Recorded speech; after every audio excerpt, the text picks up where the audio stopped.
जय श्री कृष्ण सर।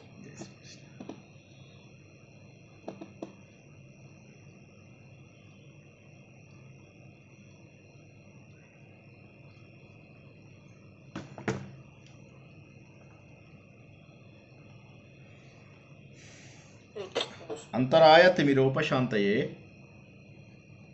శాంతపావనమచింత్య వైభవం తం నరం వపుషి కుంజరం ముఖే మన్మహే కిమపి తుందిలం మహః వసుదేవసుతం దేవం కంసచాణూరమర్దనం దేవకీ పరమానందం కృష్ణం వందే జగద్గురుం శ్రీకృష్ణం వందే జగద్గురుం. భగవద్బంధువులకు, ఆత్మస్వరూపులకు, సత్యాన్వేషులకు స్వాగతం, సుస్వాగతం. జ్ఞానయోగంలోకి ప్రవేశించాం. ఎందుకు ప్రవేశించాల్సి వచ్చింది జ్ఞానయోగంలోకి? మనము ఈ శరీరమే నేను అనే భావనలో ఉన్నాం. నాకు భగవంతుడికి ఏదో తేడా ఉంది, నేను ఆయనకు వేరు అనేటటువంటి ఒక భావన. దీన్ని ద్వైత భావన అంటారు. ద్వైత భావన అంటే భేదం ఉంది. నాకు దేవుడికి ఏదో భేదం ఉంది, తేడా ఉంది. ఆయన శక్తిమంతుడు, నేను శక్తిహీనుడను. ఆయన మాస్టరు, నేను స్లేవ్. ఆయన పాదాలు పట్టుకుంటే ఆయన నా కోరికలన్నీ తీరుస్తాడు.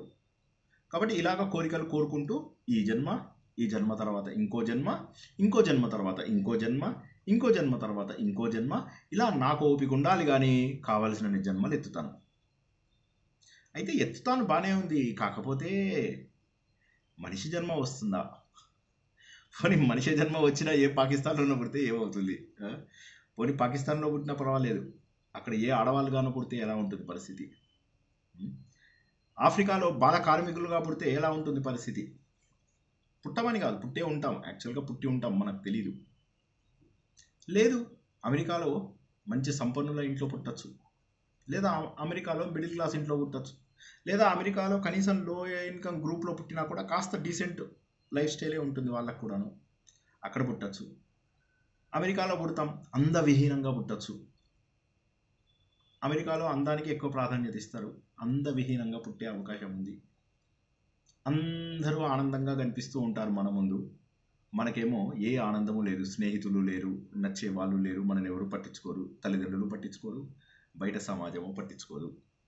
ఎలా మరి? అదృష్టమే దురదృష్టం అవ్వచ్చు. భారతదేశంలో పుట్టాలి, ఓకే పుట్టావు. హిందూ మతంలో పుట్టాలి, ఓకే పుట్టావు. కానీ హిందూ మతం గురించి తెలుసుకోకపోతే లాభం ఏమిటి? మన ధర్మం ఏమిటో తెలుసుకోనప్పుడు లాభం ఏమిటి? ఇందాక చెప్పినటువంటి హీనమైన ఉదాహరణలకి మన ధర్మము చెప్పినటువంటి విషయాలు నేర్చుకొని వాళ్ళకి పెద్ద తేడా ఉంది అని నేను అనుకోను. ఎందుకంటే మహోన్నతమైనటువంటి ధర్మంలో ఉండి కాలయాపన చేయడము ఎంతో తప్పు. అందుకని భగవంతుడు ఏమంటాడంటే, బాబు ముందు నువ్వు నీ పనులన్నీ శ్రద్ధగా చెయ్యి, తప్పకుండా నీ పనులన్నీ కూడా ఒక బాధ్యతాయుతంగా చెయ్యి, బాధ్యతలు మాత్రం ఇది. అయితే ఏమవుతుందంటే పని చేసిన తర్వాత ఫలితము నీ చేతిలో ఉండదు అని చెప్పి కర్మ సిద్ధాంతాన్ని తీసుకొచ్చాడు. కర్మ సిద్ధాంతము హిందూ ధర్మంలో బాగా నమ్ముతాం. దేవుణ్ణి నమ్మినా నమ్మకపోయినా కర్మ సిద్ధాంతాన్ని నమ్మాలి. ఎందుకంటే ఈ ప్రపంచం అంతా కూడా action equal and opposite reaction అన్న విషయం మనకు తెలుస్తుంది. ఒక బంతిని గోడకు కొడితే అది మళ్ళీ వెనక్కి వస్తుంది. కాబట్టి ఇది తప్పదు. కర్మ అనేటటువంటిది ఉంది అని చెప్పేసి అందరూ ఇండియన్ ఫిలాసఫర్స్ కానీ వెస్టర్న్ ఫిలాసఫర్స్ కానీ ఒప్పుకొని తీరవలసిందే. అయితే కొన్ని ఫలితాలు వెంటనే వస్తాయి, కొన్ని ఫలితాలు వడ్డీతో సహా కొన్నేళ్ల తర్వాత, కొన్ని జన్మల తర్వాత తీర్చుకోవాల్సి వస్తుంది. ఎందుకంటే మానవుడి జీవితం చాలా చిన్నది. 100 ఏళ్లలో చేసినటువంటి పాపములు, చేసినటువంటి పుణ్యములు అన్నీ కూడా అనుభవించడం కష్టం. అయితే ప్రతి జన్మలో ఒకవేళ ఒక గొప్ప మానవ జన్మ వచ్చింది అంటే మనకు 2 రకాల ఆలోచనలు రావాలి. కొద్దిగా జాగ్రత్తగా వినండి ప్లీజ్, నాతోటే ఉండండి. మొదటి ఆలోచన ఏంటంటే, సాధన చేస్తాను, మళ్ళీ మానవ జన్మ వచ్చేలాగా తెచ్చుకుంటాను. సాధనలో ఇంకొక గొప్ప కుటుంబంలో పుట్టి సాధనకు అనుకూలమైనటువంటి కుటుంబంలో జన్మిస్తాను, మొదటిది. రెండవది, ఇంకా మళ్ళీ నేను పుట్టకుండా నాలోని ఆత్మస్వరూపాన్ని తెలుసుకునేటటువంటి ప్రయత్నం చేస్తాను. 2 కష్టంగా, 2 సులభమే యాక్చువల్గా చెప్పాలంటే. ఎందుకంటే మార్పు రావడానికి ఎక్కువ సమయం పట్టదు. ఏ వ్యక్తిలో కూడా మార్పు కావాలి అనే కోరిక కనుక పెట్టుకుంటే మార్పు రావడం పెద్ద కష్టమైనటువంటి పని కాదు. కాకపోతే ఏంటంటే మనము విషయాలు, ఈ ప్రపంచంలో ఉన్న విషయాలు, ఆ విషయాలని మనలో ఉన్న ఇంద్రియాలు స్వీకరించడం వల్ల ఏమవుతుందంటే మనము అటువైపు వెళ్ళడం లేదు. ఉదాహరణకి నేను నా శరీరాన్ని బలపరుచుకుందామని ప్రయత్నం చేస్తాను. ఎలా చేస్తాను? ఎక్సర్సైజ్ చేస్తాను, వాకింగ్ చేస్తాను, ఒక పద్ధతి. రెండో పద్ధతి సోఫాలో కూర్చుంటాను, టీవీ చూస్తాను, రెండవది. మూడో పద్ధతి అసలు ఏమీ చేయను. 3 పద్ధతుల్లో ఏదో ఒకటి, అంటే మామూలుగా రెగ్యులర్ డ్యూటీస్ చేస్తాను. ఏది చెయ్యాలి అనేటటువంటిది భగవంతుడు మనకు వదిలేశాడు. ఎవడైతే చక్కగా ఎక్సర్సైజ్ చేస్తాడో వాడు ఆయుష్ పెరుగుతుందా? ఎవరైనా జవాబు చెప్తారా? బాగా ఆరోగ్యం వస్తుంది సార్. ఆహా, ఆరోగ్యం ద్వారా ఆయుష్ పెరిగే అవకాశం ఉందంటారా?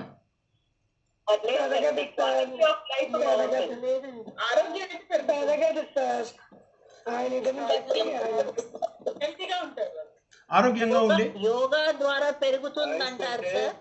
యోగా చేస్తే పెరుగుతుంది అంటారు. దేవుడు నిర్ణయించుంటాడు. చేసే వాళ్ళకి హార్ట్ అటాక్ వచ్చి ఎందుకు అట్లా పోతున్నారు సార్? కరెక్ట్.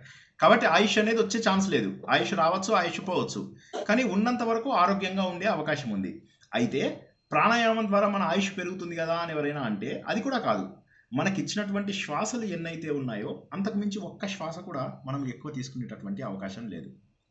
ఒక్క శ్వాస కూడా మనము ఎక్కువ తీసుకునే అవకాశం లేదు. మనకు 1,00,000 శ్వాసలు ఇచ్చాడు అంటే రోజుకొకటి వాడుకుంటూ 1,00,000 రోజులు బతుకుతావా? రోజుకు 10 చొప్పున వాడేస్తావా? అన్ని జీవులకు ఒకే శ్వాస ఇస్తారు. కుక్కలు చాలా ఫాస్ట్గా తీసుకుంటాయి శ్వాస, అందుకని తక్కువ జీవితాన్ని గడుపుతాయి. తాబేళ్ళు చాలా మెల్లగా శ్వాస తీసుకుంటాయి, 200-300 ఏళ్ళు బతుకుతాయి. అలా అని చెప్పి అన్ని తాబేళ్ళు 300 సంవత్సరాలు బతుకుతున్నాయా? ఒక్కసారి ఆలోచించండి. బాల్యంలోనే పోతున్నటువంటి తాబేళ్ళు లేవంటారా?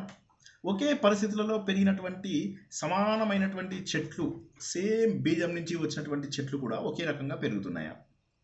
అంటే ఇదంతా ఎందుకు చెప్తున్నానంటే ఆలోచన ద్వారా, నేను డైరెక్ట్గా ఆన్సర్ చెప్పేయడం ఓకే, మనం అందరము ఆత్మస్వరూపులము, మనం ఆత్మస్వరూపులమని సాధన చేయాలి. ఇది అన్ని రోజులు ఇదే నేర్చుకుంటున్నాం. ఓకే, ఈ మధ్య కొత్తదేవి లేదు, రోజు అదే చెప్పుకుంటున్నాం. కాకపోతే నేనేమంటానంటే ఆలోచన ద్వారా వచ్చేటటువంటి వైరాగ్యం, ఆలోచన ద్వారా మనం చేయగలిగేటటువంటి అభ్యాసం చాలా గొప్పగా ఉంటుంది. ఎందుకోసం అంటే ఆలోచన అనేది దేవుడు మనుషులకు మాత్రమే ఇచ్చినటువంటి వరం. కాబట్టి ఆలోచన ద్వారా మాత్రమే ఏదైనా సాధించగలం. సాధన అంటే మనుషులకు ఏంటి అంటే ఆలోచన. జ్ఞానేశ్వరి అని చెప్పేసి సంత్ జ్ఞానేశ్వరు రాసినటువంటి పుస్తకం, దాన్ని ధ్యానేశ్వరి అని కూడా అంటారు. ఆయన ఆ పుస్తకంలో ఏమంటాడు తెలుసా? దేవుడిని స్తుతించి దేవుడి దగ్గరికి వెళ్ళి నువ్వు ఇది అది అని పొగుడుతున్నట్టుగా రాస్తాడనమాట భగవద్గీతలో, అంటే తన భావన ద్వారా. అప్పుడు భగవంతుడు ఏమంటాడంటే, మళ్ళీ చూస్తున్నాను, నువ్వు భక్తి యోగం అయిపోయిన తర్వాత నన్ను పొగుడుతూ కనిపిస్తున్నావు, కానీ గుర్తుంచుకో, నన్ను పొగడాల్సిన స్తుతించాల్సినటువంటి అవసరం ఏమీ లేదు. నేను ఒకరే అన్నటువంటి విషయాన్ని తెలుసుకో, చాలు, ఇంకేమీ లేదు. నేను చీకటి వెతుకుదామని చేతిలోపల ఒక దీపాన్ని పట్టుకొని వెళ్తున్నాను. ఎప్పుడు దొరుకుతుంది నాకు చీకటి చెప్పండి? హలో, లేవండి, వాళ్ళు 9ంటికే పడుకున్నారు అందరూ.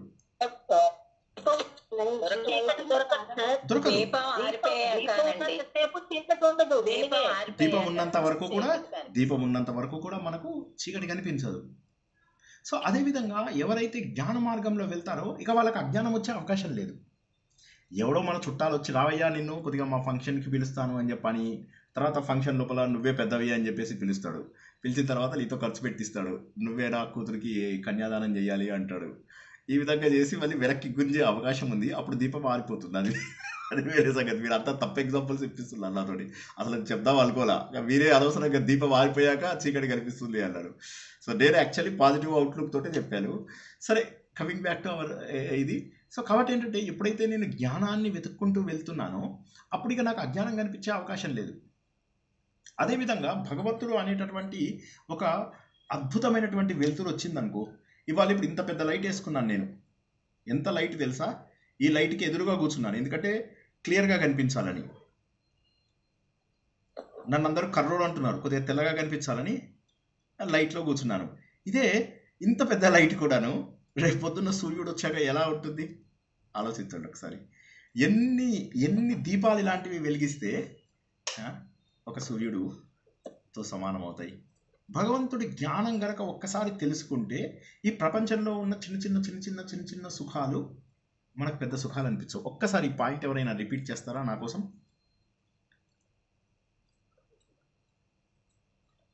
భగవంతుడి జ్ఞానం కనుక తెలుసుకుంటే ఈ చిన్న చిన్న సుఖాలు కూడా అనిపించాయి.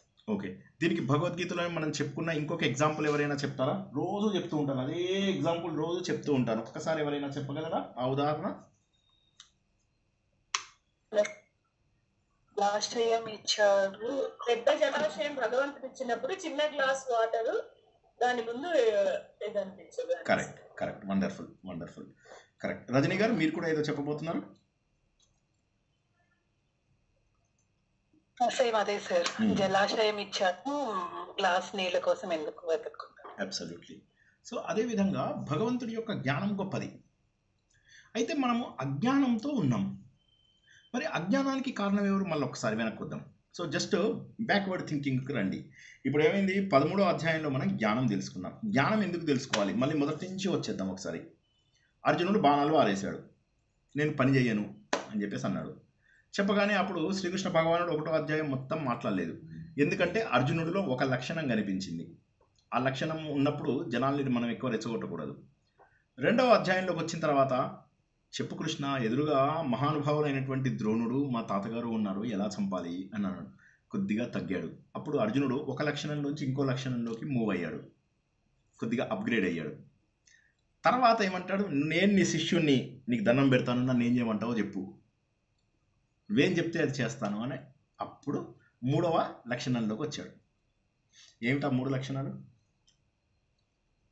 తమసంలోంచి రాజసంలోకి వస్తాడు, రాజసంలోంచి సత్వగుణంలోకి వస్తాడు. Very good. అప్పుడు నేను నీ పుట్టిండి అని చెప్తాడు. కరెక్ట్. అప్పుడు మాత్రమే భగవంతుడు చెప్పడం మొదలెడతాడు. ఎప్పుడైతే అతను రాజస గుణంలో ఉన్నాడో భగవంతుడు మాత్రం నవ్వుతూనే ఉంటాడు. ఓకే, ఇది మణి మేడం, రజనీ మేడం, మీరు కొంతమంది చెప్పకండి. మొదటి అధ్యాయంలో శ్రీకృష్ణ భగవానుడు ఏం చెప్పాడు ఒక్కసారి చెప్పండి. ఆయన చెప్పిన సందేశం చెప్పండి. మొదటి అధ్యాయంలో ఎవరైనా సరే, ఇంతమంది మొదటి అధ్యాయం చదివారు కదా, మొదటి అధ్యాయంలో మాట్లాడలేదు సార్, 2వ అధ్యాయం నుంచి మాట్లాడారు. అంటే తమస్సు ఉన్నప్పుడు మాట్లాడకూడదు అని అర్థం. అజ్ఞానంతో ఉన్నటువంటి వ్యక్తితోటి మాట్లాడకూడదు అని అర్థం. దీన్ని మనము నిన్న ఒక పదంతో డిఫైన్ చేసాం, మూర్ఖుడు మూఢుడు అని చెప్పేసి భజగోవిందంలో ఒక మాట చెప్పుకున్నాం. చూడండి ఎక్కడ కనెక్ట్ చేసుకోవాలి. ఇప్పుడు మీరు వింటున్నప్పుడు కూడా మీరు ఏం చేయాలంటే ఇలా కనెక్ట్ చేయాలి. మేము ఇంజనీరింగ్లో ఉన్నప్పుడు మా ఫ్రెండ్స్ అంతా కూడా ఫస్ట్ ఇయర్ నుంచే జిఆర్ఈకి వాటికి వీటికి ప్రిపేర్ అవుతుండేవాళ్ళు. ప్రిపేర్ అయినప్పుడు ఏమయ్యేది, అన్ని ఇంగ్లీష్ వర్డ్స్ ముందు బట్టి కొట్టేసేవాళ్ళు. ఎందుకంటే మ్యాథమెటిక్స్ అందరూ స్ట్రాంగ్ ఉండేవాళ్ళు కాబట్టి ఇంగ్లీష్ ఒక్కటి బట్టి కొడితే చాలని ఇంగ్లీష్ వర్డ్స్ అన్నీ బట్టి కొట్టేవాళ్ళు. మా ఫ్రెండ్ ఒకడు ఉండేవాడు, అతను ఏం చేసేవాడంటే ముందు వర్డ్స్ అన్నీ రాసేసుకునేవాడు. రాసుకున్నాక సిమిలర్ వర్డ్ వస్తే ఈ వర్డ్ పక్కన దాన్ని లిస్ట్ చేసుకునేవాడు. అప్పుడు ఏమైంది, ఒకే రకమైనవన్నీ ఒక దగ్గర ఉన్నాయి. సో అలా లింక్ చేసుకోవాలి. ఇది నేను ఎప్పుడో విన్నాను కదా, దాన్ని దీనికి ఎక్కడైనా లింక్ చేయగలనా అని చెప్పి ఆలోచిస్తే జ్ఞానం తొందరగా వస్తుంది. కనీసం జ్ఞానం అనుభవంలోకి రాకపోయినా ఏంటి అనేది తెలుస్తుంది. ముందు ఏంటి అని తెలిసాక పర్వాలేదు. ఇప్పుడు దేనికైనా ఫస్ట్ కావాల్సింది ఏంటి అని మనం ఎప్పుడూ చెప్పుకునే కారు ఉదాహరణే తీసుకుందాం. ముందు కారు నేను ఎలా నడిపించాలి అని చెప్పి తెలుస్తూనే కదా నేను కారు దగ్గరికి వెళ్ళి కారు జోలికి వెళ్ళేది. కానీ అసలు కారు ఎలా నడిపించాలో కూడా నాకు తెలియనప్పుడు నేను కారు డైరెక్ట్గా నడిపిస్తానని నడిపించలేను. కాబట్టి జ్ఞానం రావాలి అంటే నేను ఏం చేయాలి? అసలు జ్ఞానం అనేది ఒకటి ఉంది అని కూడా ఎంతమందికి తెలుసు? 99.9 మంది హిందువులకి దేవుడు అంటే కేవలము కోరికలు తీర్చే ఒక మిషన్గా భావిస్తారు. దేవుడు అంటే నా కోసమే ఎక్స్క్లూజివ్గా ఉన్నటువంటి ఒక వ్యక్తి, ఆయనకు నేను బానిసను, ఆయనని నేను కోరికలు కోరుకుంటే ఆయన నా కోరికలన్నీ తీరుస్తాడు. దానికి ఫలితంగా నేను ఆయనకు ఒక 10 రూపాయలు ఇస్తాను, లేదా ఒక ఆలయంలో ఇంకో 100 రూపాయలు ఇస్తాను, లేదా తిరుపతికి వచ్చి నా మొక్కు తీర్చుకుంటాను, లేదా రోజుకు ఒక 10 నిమిషాల పాటు పూజ చేస్తున్నాను, ఏకాదశి వ్రతాలు నోములు ఇవన్నీ ఉంటున్నాను. ఇంకేం కావాలి? ఇంతకు మించి భగవంతుడు అంటే కొత్త ఆలోచన ఏమీ లేదు. అంటే భగవంతుడి యొక్క స్వరూపులం మనం అసలు ఎందుకు పుట్టాం? ఏ లక్ష్యము లేకుండా జీవితంలో ఎందుకు పుట్టాం? అర్జునుడికి అదే డౌట్ వచ్చింది, ఏంటి ఇప్పుడు నేనేం చేయాలి? ఏం భగవాన్ ఏమిటి అసలు ఏం జరుగుతుంది? ఇదంతా ఫలితాలు ఏమో ఆశించద్దంటున్నావు, పని ఏమో చేయమంటున్నావు. ఎవరైనా చేస్తారా? పని చేస్తారా? నువ్వు ఒకసారి చెప్పు. ఏ రకమైనటువంటి ఫలితాలు ఆశించకుండా ప్రపంచంలో ఎవడైనా పని చేస్తాడా? చేయడం అనేది అసంభవం. ఎందుకంటే ఏ పని చేసినా ఏదో కోరిక ఉంటుంది. ఆ కోరుకుని పని చేసిన తర్వాత దాని ఫలితం కూడా మనకు కావాలి అని చెప్పేసి అనుకోవడం అనేటటువంటిది సహజమే. కాబట్టి భగవంతుడా నేను ఎందుకు పని చేయాలి అంటే లేదు లేదు నువ్వు అలా చేస్తే తప్ప నీ లోపల పరిణతి రాదు, నువ్వు ప్రశాంతత ఇది కాదు, చేసే పనిని గుడ్డిగా చేసుకుంటూ వెళ్ళిపో, ఫలితం ఆలోచించకు, అన్నీ నాకు వదిలేసాయి అనగానే అప్పుడు అర్జునుడు దానికి మనస్సుని నేను కంట్రోల్ చేసుకోలేనయ్యా, నాకు శక్తి లేదు అంటే ప్రాణాయామం చెయ్యు, మెడిటేషన్ చెయ్యి అని ధ్యాన యోగం అనేటటువంటి 6వ అధ్యాయం చెప్పాడు. చేయగానే అది చేసినా కూడా అందరికీ నిలవదు. ఎందుకంటే ధ్యాన యోగంలో కొద్దిసేపు ధ్యానం చేసిన కొద్దిసేపు మాత్రం మనసు నిలుస్తుంది. తర్వాత మిగతా గంటలు 20 గంటలు 22 గంటలు ఏం చేయాలి? అప్పుడు భగవంతుడు ఏమంటాడంటే నువ్వు భక్తి అనే దాన్ని ఒక దాన్ని తీసుకో. భక్తి అంటే ఏంటి అంటే ప్రేమ. ప్రేమ నీ గురించి నువ్వు తెలుసుకోవడమే భక్తి.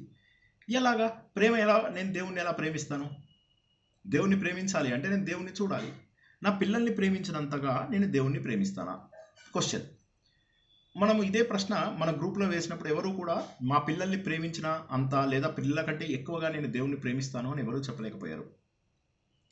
మరి అలాంటప్పుడు భగవంతుడు ఏమంటాడు? అసలు ఇవన్నీ ప్రేమల కంటే గొప్పదైనది అది.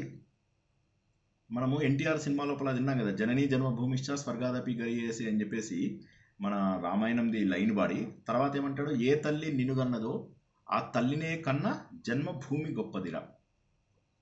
సో అదేవిధంగా మనందరికీ తల్లి తండ్రి అయినటువంటి ఆ భగవంతుడు ఆయన మీద మనకు ప్రేమని పెంచుకోవాలి అని చెప్తాడు. చెప్పేమంటాడు? నువ్వేమనుకుంటున్నావు? ఈ బాణాలు వచ్చాయి, ఎవరిచ్చారు? అవి నేనే ఇచ్చాను, అగ్నిదేవుడి రూపంలో నేనే ఇచ్చాను. ఈ రథం ఎక్కడి నుంచి వచ్చింది?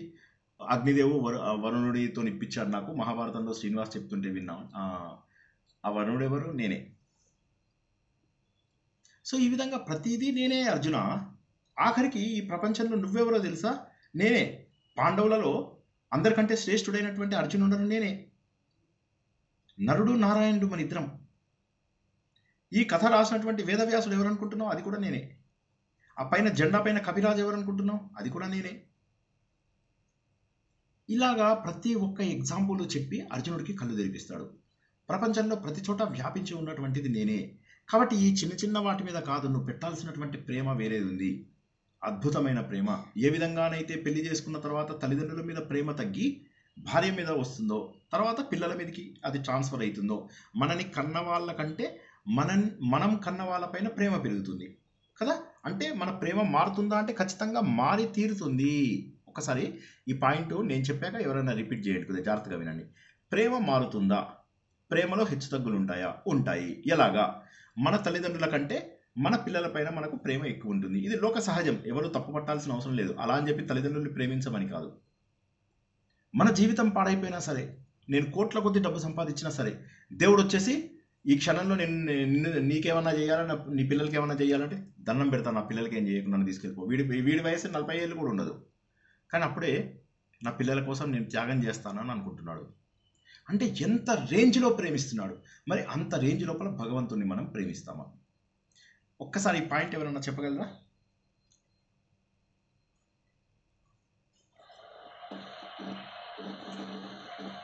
మనం దేవుణ్ణి చెప్పండి. ఎంతగా ప్రేమిస్తాము అన్నది ఇక్కడ మాట్లాడుతాం సార్. అంటే ఏ డిగ్రీలో మనం దేవుణ్ణి ప్రేమిస్తాము అన్నది ఇక్కడ అనుకుంటున్నాం. దానికి ఎగ్జాంపుల్ మీరు ఏం చెప్పారంటే, ఎలాగైతే తల్లిదండ్రులు వాళ్ళ పిల్లల గురించి ఏదైనా త్యాగం చేయడానికి రెడీగా ఉంటారు. ఫర్ ఎగ్జాంపుల్, దేవుడు వచ్చి ఇప్పుడు నేను తీసుకెళ్ళిపోతాను అని అంటే, ఓకే నన్ను తీసుకెళ్ళిపోగానే నా పిల్లల్ని మట్టు చక్కగా చూడు అన్నట్టు ఆ సంకల్పంతోనే ఎప్పుడూ ఉంటారు. సో అటువంటి డిగ్రీ ఆఫ్ ప్రేమ మనకి దేవుడి మీద ఉందా? కరెక్ట్. కానీ అంతకంటే ముందు ఒక చిన్న మాట చెప్పాను. పెట్టుకోగలుగుతున్నావా? కరెక్ట్. ఈ పాయింట్ కరెక్టే, కాదన్ను. కానీ నేను చెప్పిన పాయింట్ వేరు. నేను అనేది ఏంటంటే హెచ్చు తగ్గులు కాదు, మార్పులు జరుగుతున్నాయా? తల్లిదండ్రులకైనా కూడా మన పిల్లల్ని మనం ఎక్కువ ప్రేమిస్తాం. మన తల్లిదండ్రుల కన్నా కూడా మన పిల్లల్ని మనం ప్రేమిస్తాం. ఎంత కష్టమైనా సరే మన పిల్లలు ఎలాంటి కష్టము రాకూడదు అనుకుంటాము. కానీ పిల్లలు లేనప్పుడు తల్లిదండ్రుల్ని ప్రేమిస్తాం, కానీ దానికన్నా ఎక్కువగా పిల్లల్ని ప్రేమిస్తాం. పిల్లలు లేనప్పుడు భార్య భార్య రాకముందు తల్లిదండ్రులను ప్రేమిస్తాం. తల్లిదండ్రుల కంటే ముందు తనని తానే ఎక్కువగా ప్రేమించుకుంటాడు. మనని మనమే ప్రేమించుకోవాలి, కానీ అది మనకు తెలియదు. మనము మన స్వస్వరూపంలో ఉంటాం. మనల్ని మనమే ఎక్కువ ప్రేమించుకుంటాం. కరెక్ట్. తల్లిదండ్రులు లేక ముందు అంటే మనం పుట్టక ముందు, అప్పుడు మనం ఏ రూపంలో ఉంటాము? Best thing sir.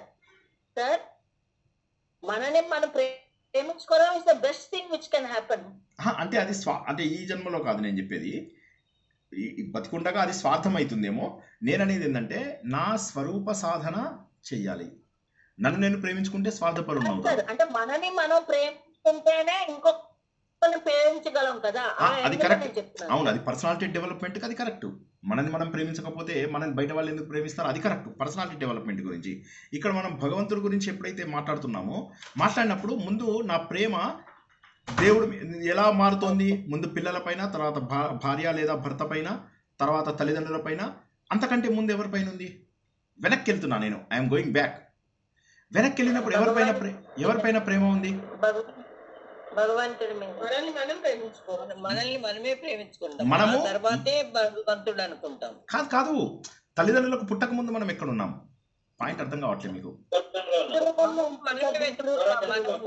మనం వెళ్ళాలి, ఇంకో జన్మ తీసుకోవాలని మనకి మనమే ఆరాటపడుతూ మనం వెళ్తూ ఉంటాం. అవును, కానీ అప్పుడు మనకు ఆరాటపడడానికి రూపంలో ఎక్కడో ఉన్నాం సార్. అంటే మన అసలు రూపంలో మనము ఉండడానికి ప్రయత్నం చేస్తాం. ఎక్కడో ఉన్నాం సార్ మనం. కరెక్ట్. అంటే ఏమైతుందంటే మనము మన అసలు రూపంలో మాత్రమే ఆనందంగా ఉంటాము. రాత్రంతా కొట్టుకుని పొద్దునంతా కొట్టుకుని ఆలోచనలతోటి, తర్వాత ఈ ఆలోచనల పరంపరతో చచ్చిపోతూ ఉంటాం. తర్వాత ఏమవుతుంది? స్వప్నంలోకి వస్తాం. స్వప్నంలో కూడా ఒక ప్రపంచంలో ఎన్నో రకాలుగా బాధపడుతూ ఉంటాం. తర్వాత అలసిపోయి సొలిసిపోయి మనము మన స్వరూపంలో పెడతాం. సంత జ్ఞానేశ్వర్ ఏమంటాడు తెలుసా? నీ కాళ్ళ దగ్గర, నువ్వు మంచి నిద్రలో ఉన్నప్పుడు నీ కాళ్ళ దగ్గర ఒక నాగుపాముని, ఎవరైనా సరే, సంత జ్ఞానేశ్వర్ది నేను బుక్ వెతికి నేను ఫోటో పెడతాను, వీలైన వారు తప్పకుండా చూడండి. అందులోని ఉదాహరణలు చాలా అద్భుతంగా ఉన్నాయి. నేను చాలా ఉదాహరణలు అందులోంచి తీసుకోవడం అంటూ జరిగింది. తెలిసిన ఉదాహరణలే అయినా ఆయన చెప్పిన పద్ధతి చాలా బాగుంది. అందుకోసమని నేను ఆయన ఎక్కువ ఉదాహరణలు చెప్పడం జరుగుతుంది అనమాట.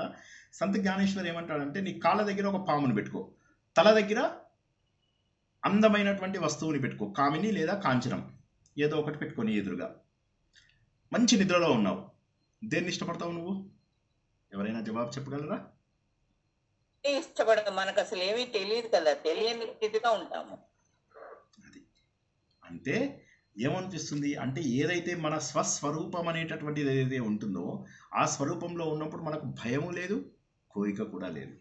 ఈ పాయింట్ అర్థమైందా లేదా? అందరికీ అర్థం కాని వాళ్ళ కోసం ఒక్కసారి చెప్పమంటే చెప్తాను, మళ్ళీ మొహమాట పడకండి. ఇది అయితే కానీ మనం, ఎందుకంటే ఇది చాలా చిన్న అధ్యాయము, 3 ముక్కల్లో చెప్పేస్తా, 3 ముక్కల్లో చెప్తా. కానీ అది చెప్పే ముందు నేను కొద్దిగా ఇంట్రడక్షన్ ఇద్దామని. చెప్పండి సార్. Very good.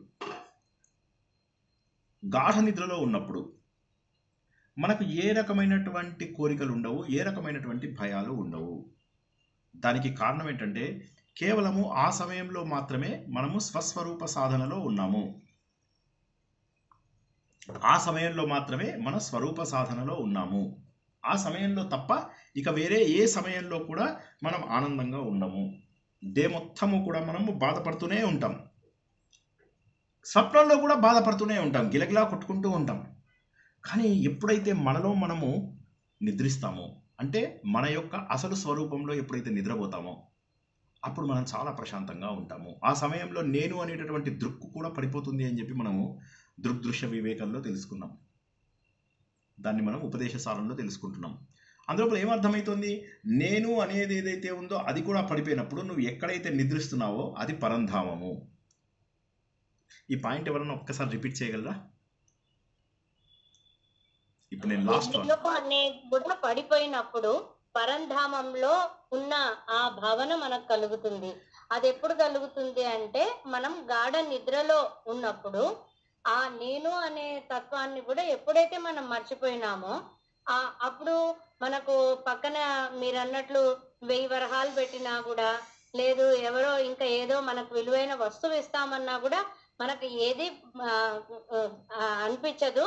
అండ్ ఇంకొకటి, మీరు ఇంకొకసారి ఇది చెప్పండి, క్యాన్సర్ పేషెంట్ గాని ఎంత మనకు గాయాలైనా ఏమైనా కూడా అవన్నీ కూడా మనకు ఏమి గోచరించవు అన్న మాట కూడా చెప్పిండ్రు సార్. అది కాక కాళ్ళ దగ్గర ఎవడన్నా పాము వచ్చింది, మనకి భయం కూడా తెలియదు. భయం కూడా తెలియదు. సో కాబట్టి ఈ 2 ఎక్స్‌ట్రీమ్స్ ఏవైతే ఉన్నాయో, ఆ 2 ఎక్స్‌ట్రీమ్స్ కోసమే మన జీవితం అంతా కష్టపడుతున్నాం.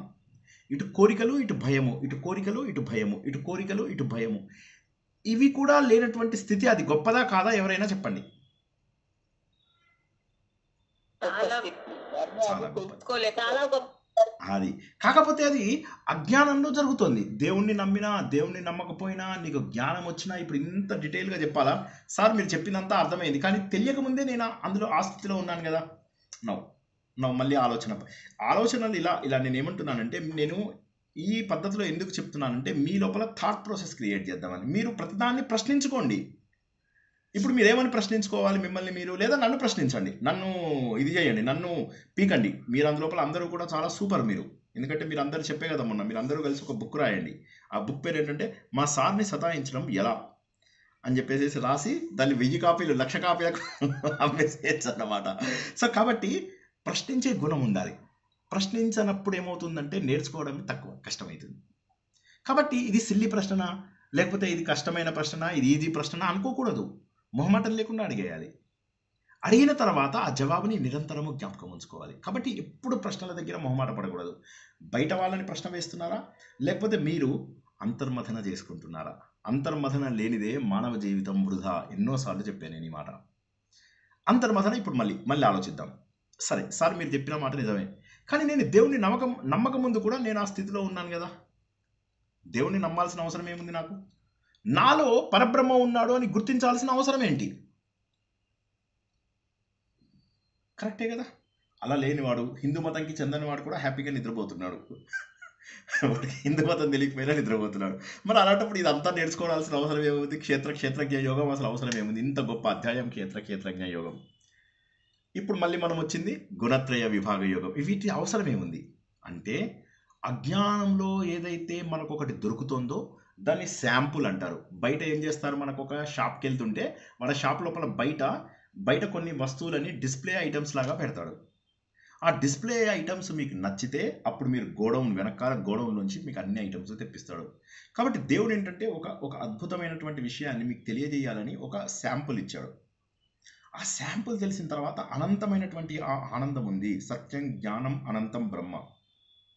ఆ రూపం మీరు.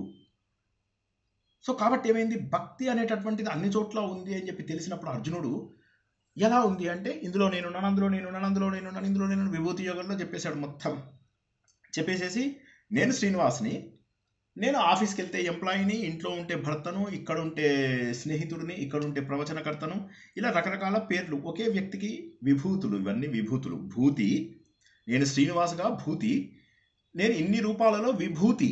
విభూతి అంటే విశిష్టంగా కనిపించడం. శ్రీనివాసుని అయి ఉన్నాను.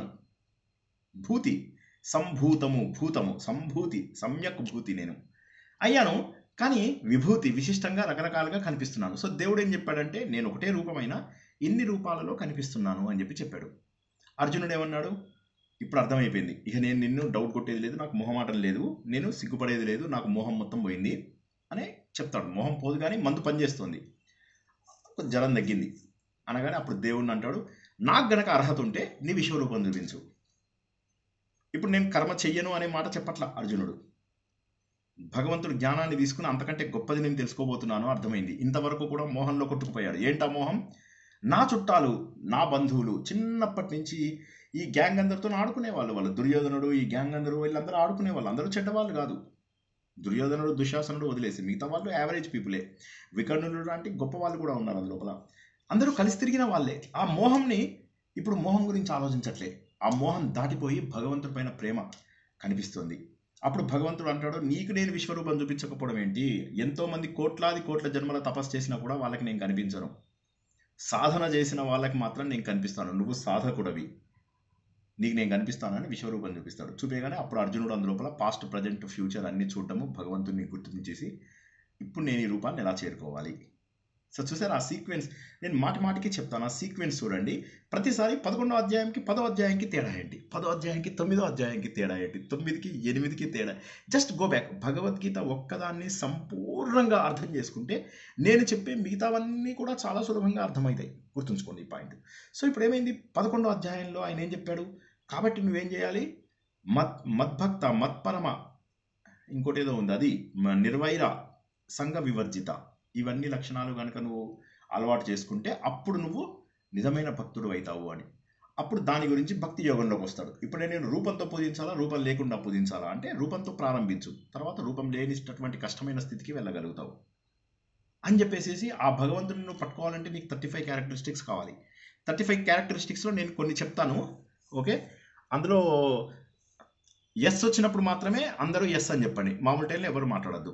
బాగా పూజలు చేయాలి. నో చెప్పద్దు, ఎస్ చెప్పండి అంతే. బాగా అభిషేకాలు చేయాలి, ఓకే? టెంపుల్కి వెళ్ళి అందరినీ తోసి పెట్టాలి. టెంపుల్ లోపల మనకు ఓపిక ఉన్నా కూడా విఐపి దర్శనంలో వెళ్ళాలి, స్పెషల్ దర్శనంలో వెళ్ళాలి. ఓపిక ఉంది మనకు, ఓపిక లేక కాదు. ఓపిక లేదు, సమయం లేదనుకుందాం, అది వేరే సంగతి, ఓకే? దేవుడిని రోజు పూజిస్తూ ఉండాలి, అర్పిస్తూ ఉండాలి. అన్నీ అక్షింతలు చల్లాలి, పసుపు చల్లాలి, కుంకుమ చల్లాలి, పువ్వులు చల్లాలి. ఇందులోకి ఫోన్ వస్తుంది, చెప్పన్నా ఏం మాట్లాడుతున్నావు? ఆడవాళ్ళైతే వదినా బాగున్నావా అలా మాట్లాడాలి, అది కూడా భక్తే.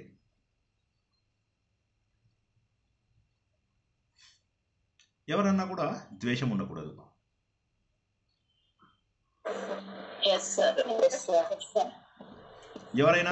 ఎవరైనా తిట్టినా మనని పొగిడినా మనం న్యూట్రల్గా ఉండాలి.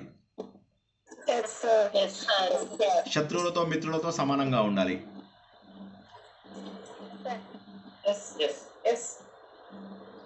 అభిషేకాలు బాగా చెయ్యాలి. దేవుడి పైన నీళ్ళు ఇట్లా విసిరి కొట్టాలి, అది భక్తే కదా. వాడు గుళ్ళోపల పూజారి అరుస్తూ ఉంటాడు, ఓకే? సో కొట్టు నీళ్ళు పోయివయ్యా అంటే ఫట్ ఇలా పోసేస్తుంటాం, ఏదో దేవుడి మీద 2 చుక్కలైనా పడవా అని, ఓకే? తర్వాత అన్నిటికీ ఉదాసీనంగా ఉండాలి. ఎవరిని ఉద్వేగపరచకూడదు, మనం ఉద్వేగపడకూడదు. సో ఏమర్థమవుతుంది మనకు? మనము ప్యూరిఫై చేసుకోవడమే భక్తి. భక్తి యోగము అని ఒక అధ్యాయానికి పేరు పెట్టిన తర్వాత అందులో ఏముందో చదివి కూడా శ్రీకృష్ణుడి సందేశాన్ని, భగవానుడైనటువంటి శ్రీకృష్ణుడు, ట్రూ భగవానుడైనటువంటి శ్రీకృష్ణుడి యొక్క సందేశాన్ని తీసుకోకపోతే వాళ్ళని ఏమంటారు చెప్పండి? ఒకసారి ఆలోచించండి. మూఢులు అయితే అర్థమవుతుంది, మూర్ఖులకు అర్థం కాదు. వీళ్ళంతా మూర్ఖులు. ఫలానా ఆలయంకి వెళ్ళు, నువ్వు పెళ్ళైతుంది, ఫలానా ఆలయంకి వెళ్ళు, నా మాట తప్పు కాదు, ఇలా గుడ్లు పెట్టుకుని ఇలా చెప్పేవాళ్ళు కొంతమంది ఉంటారు కదా, పాపాత్ములు. జనాలందరినీ మూఢనమ్మకాల్లోకి తోసేస్తున్నారు. ఇలా నేనెప్పుడు అబద్ధం ఆడను అంటారు. వీళ్ళందరూ ఏం చేస్తుంటారు? వాళ్ళు మనకు సాత్విక, రాజసిక, తామసిక గుణాల గురించి నేర్పిస్తారు. అహంకారం, విపరీతమైనటువంటి అహంకారం. వెదవదండి డబ్బు, పాపిష్టి డబ్బు అంటారు. ఆ డబ్బు కోసం వాళ్ళు ఆతృత పడుతూ ఉంటారు. ఎందుకు వచ్చిన పేరు అంటారు, పేరు కోసం కష్టపడుతూ ఉంటారు. ఇంద్రియ నిగ్రహం మంచిది అనుకుంటూ ఆడవాళ్ళని చూసుకుంటూ చెప్తాడు వాడు. ఇంద్రియ నిగ్రహం చాలా మంచిది. ఈ ఆడవాళ్ళు ఇవాళ ఏ చీర కట్టుకున్నారు? నిన్న సేమ్ ఆడది తెల్ల చీర నుంచి నల్ల చీర కట్టుకుంది, వాళ్ళ మెడలో ఇదేదో వేసుకుంది. ఇలా ఆలోచించే ప్రవచనకర్తలు 99.9% మంది. వీళ్ళు బేసిక్ ఏ ఇది లేదు, మోహం తగ్గించుకోవాలండి అంటారు. వాళ్ళకి మనవళ్ళు పుట్టిన తర్వాత అవి పుట్టాక వాళ్ళు ఇక మాట్లాడితే అన్ని చోట్ల మనవళ్ళ గురించి, మనవరాళ్ళ గురించి చెప్తారు. ఒక ప్రవచనకర్త అయితే నా మనవడు నా మీద కూర్చుని ఏం చేసినా నాకు సంతోషమే, అది చాలా గొప్ప అంటాడు. నాకు చాలా సంతోషం, వాడు ఏం చేసినా కూడా నా మీద అంటాడు. సో ఈ విధంగా ఒక్క నిమిషం బ్యాటరీ డౌన్ అవుతుంది.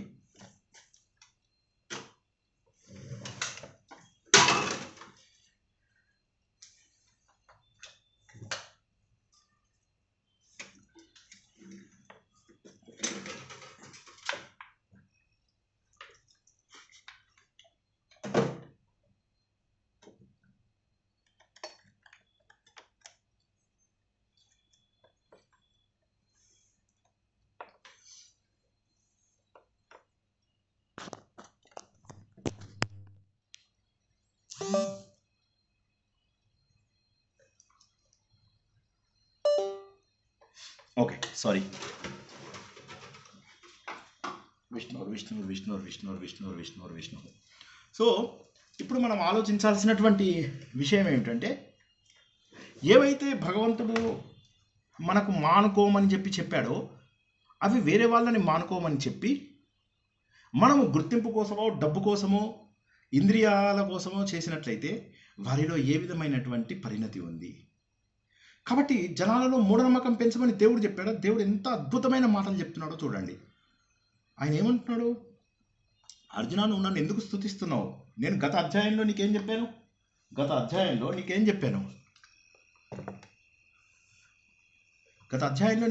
అర్జున? ప్రకృతి వేరు, పురుషుడు వేరు అని చెప్పానా లేదా? అంటే నీకు ఒక గొప్ప విషయాన్ని తెలియజేశాను గత అధ్యాయంలో. ఈ భౌతిక శరీరం వేరు, ఆత్మ వేరు. ఇదేనా మనము ఇంతకుముందు అధ్యాయంలో ఇదే కదా నేర్చుకున్నది? Yes sir, no? సో కాబట్టి ఏంటి, 13వ అధ్యాయంలో క్షేత్రం వేరు, క్షేత్రజ్ఞుడు వేరు, ప్రకృతి వేరు, పురుషుడు వేరు. పురుషుడు అనేటటువంటిది ఏదైతే ఉందో ఆ పురుషుడు వల్లనే ప్రపంచం లోపల శక్తి అంటూ వస్తుంది.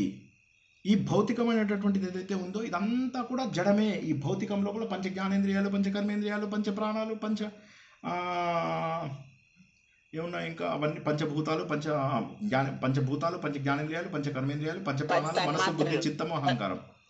ఇవి 24 తన్మాత్రలు, పంచ తన్మాత్రలు, తర్వాత పంచ ఉప ప్రాణాలు. ఇవన్నీ కలుపుకుంటే కూడా మనకు చివరిగా అందులోపల ఒక తత్వము, భగవంతుడు తత్వం ఏదైతే ఉందో అది ఆత్మ.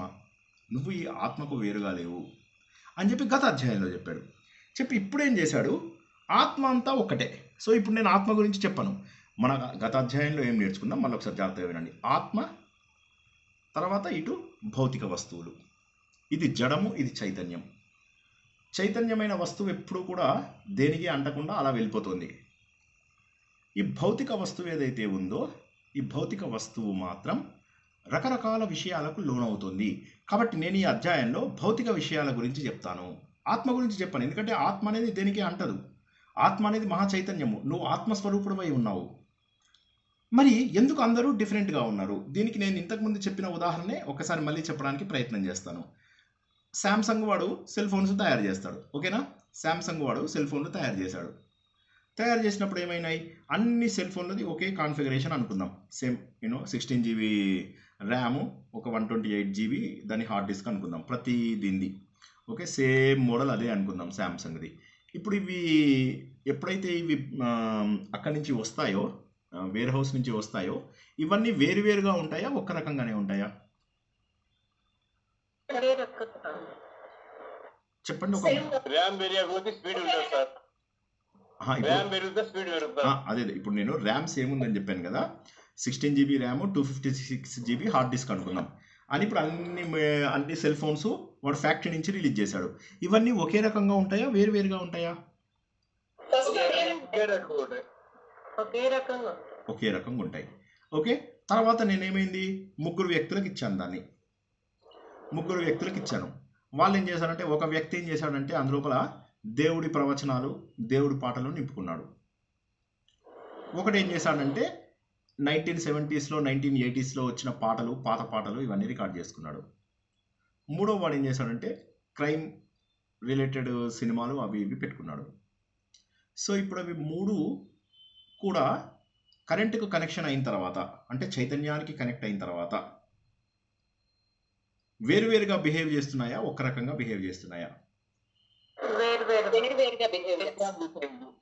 ఎవరు ఎలా నింపారో అలా పనిచేస్తాయి. దీనికి ఎలక్ట్రిసిటీ తప్పేముంది? దాని తప్పలేదు సార్. కాబట్టి ఆయన ఏమంటున్నాడంటే ఎలక్ట్రిసిటీతో పక్కన పెట్టేసాయి. నేను ముందు ఎలక్ట్రిసిటీని నువ్వేం అనకయ్యా, ఎలక్ట్రిసిటీని పక్కన పెట్టు. గత అధ్యాయంలో ఒక ఎలక్ట్రిసిటీ ఉంటుందని, ఒక సెల్ ఫోన్ ఉంటుందని చెప్పాను. ఇప్పుడు ఎలక్ట్రిసిటీ గురించి మాట్లాడను, సెల్ ఫోన్ గురించి మాట్లాడతాను అన్నాడు. ఈ అధ్యాయం మొత్తము సెల్ ఫోను ఎందుకు డిఫరెంట్గా బిహేవ్ చేస్తుందనేది అర్థం చేసుకుందాం. ఓకేనా? అర్థమైందా ఏమన్నా నా మాట? లేకపోతే ఏదో నాకు నేను చెప్పుకున్నట్టుందా?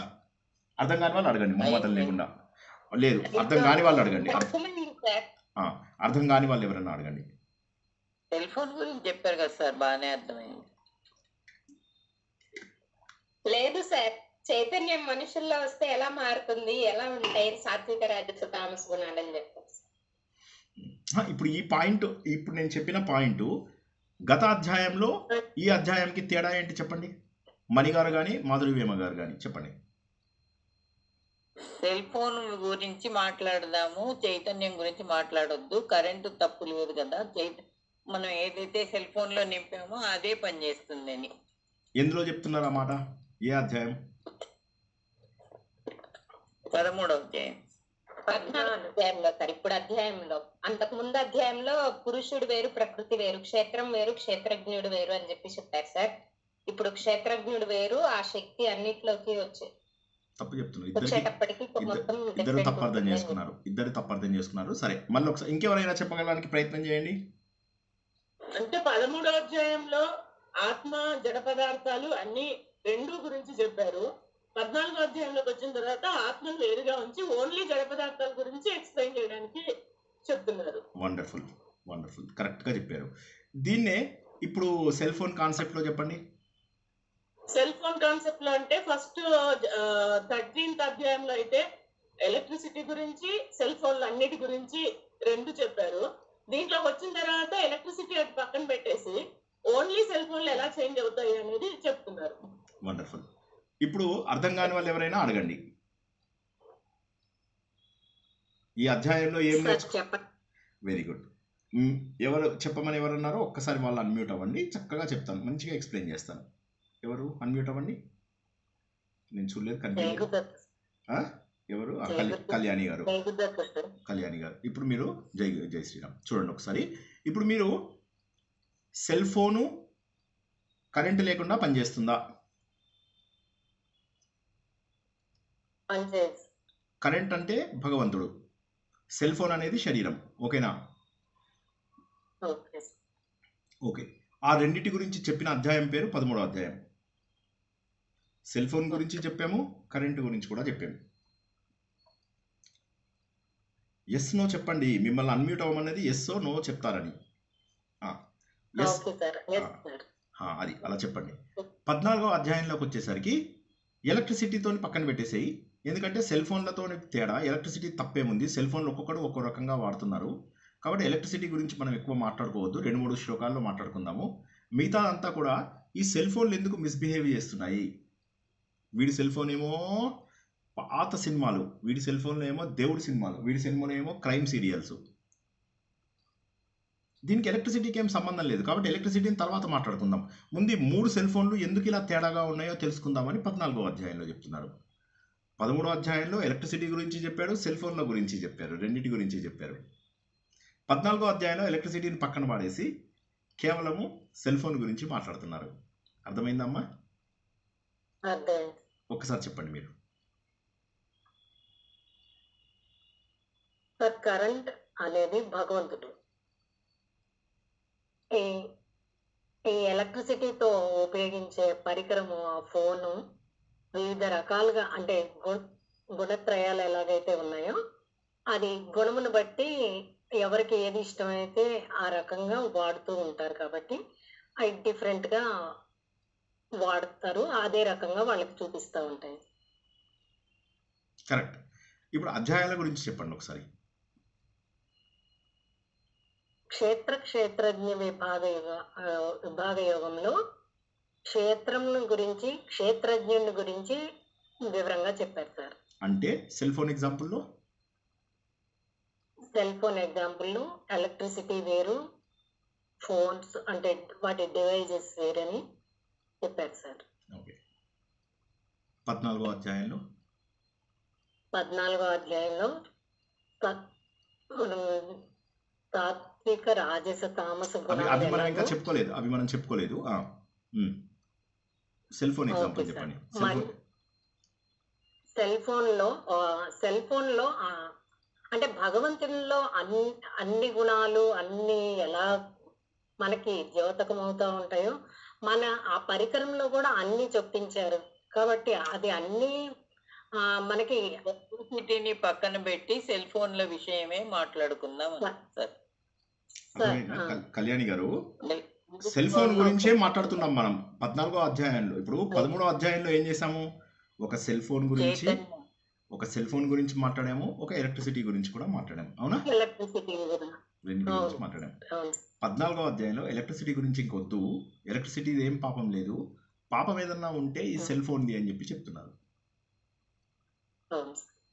అవునా? అది 14వ పుణ్యం కాకుండా జడ పదార్థం గురించి మాట్లాడుతున్నాం. అది 14వ అంటే డివైజెస్ గురించి మాట్లాడుతున్నాం మనం. 14వ అధ్యాయంలో డివైజెస్ గురించి మాట్లాడుతున్నాం. 13వ అధ్యాయంలో డివైజు, అందులో ఉండే ఎలక్ట్రిసిటీ రెండింటి గురించి. అంటే భగవంతుడు ఏం చేస్తున్నాడంటే హీఈస్ నారోయింగ్ ఇట్ డౌన్.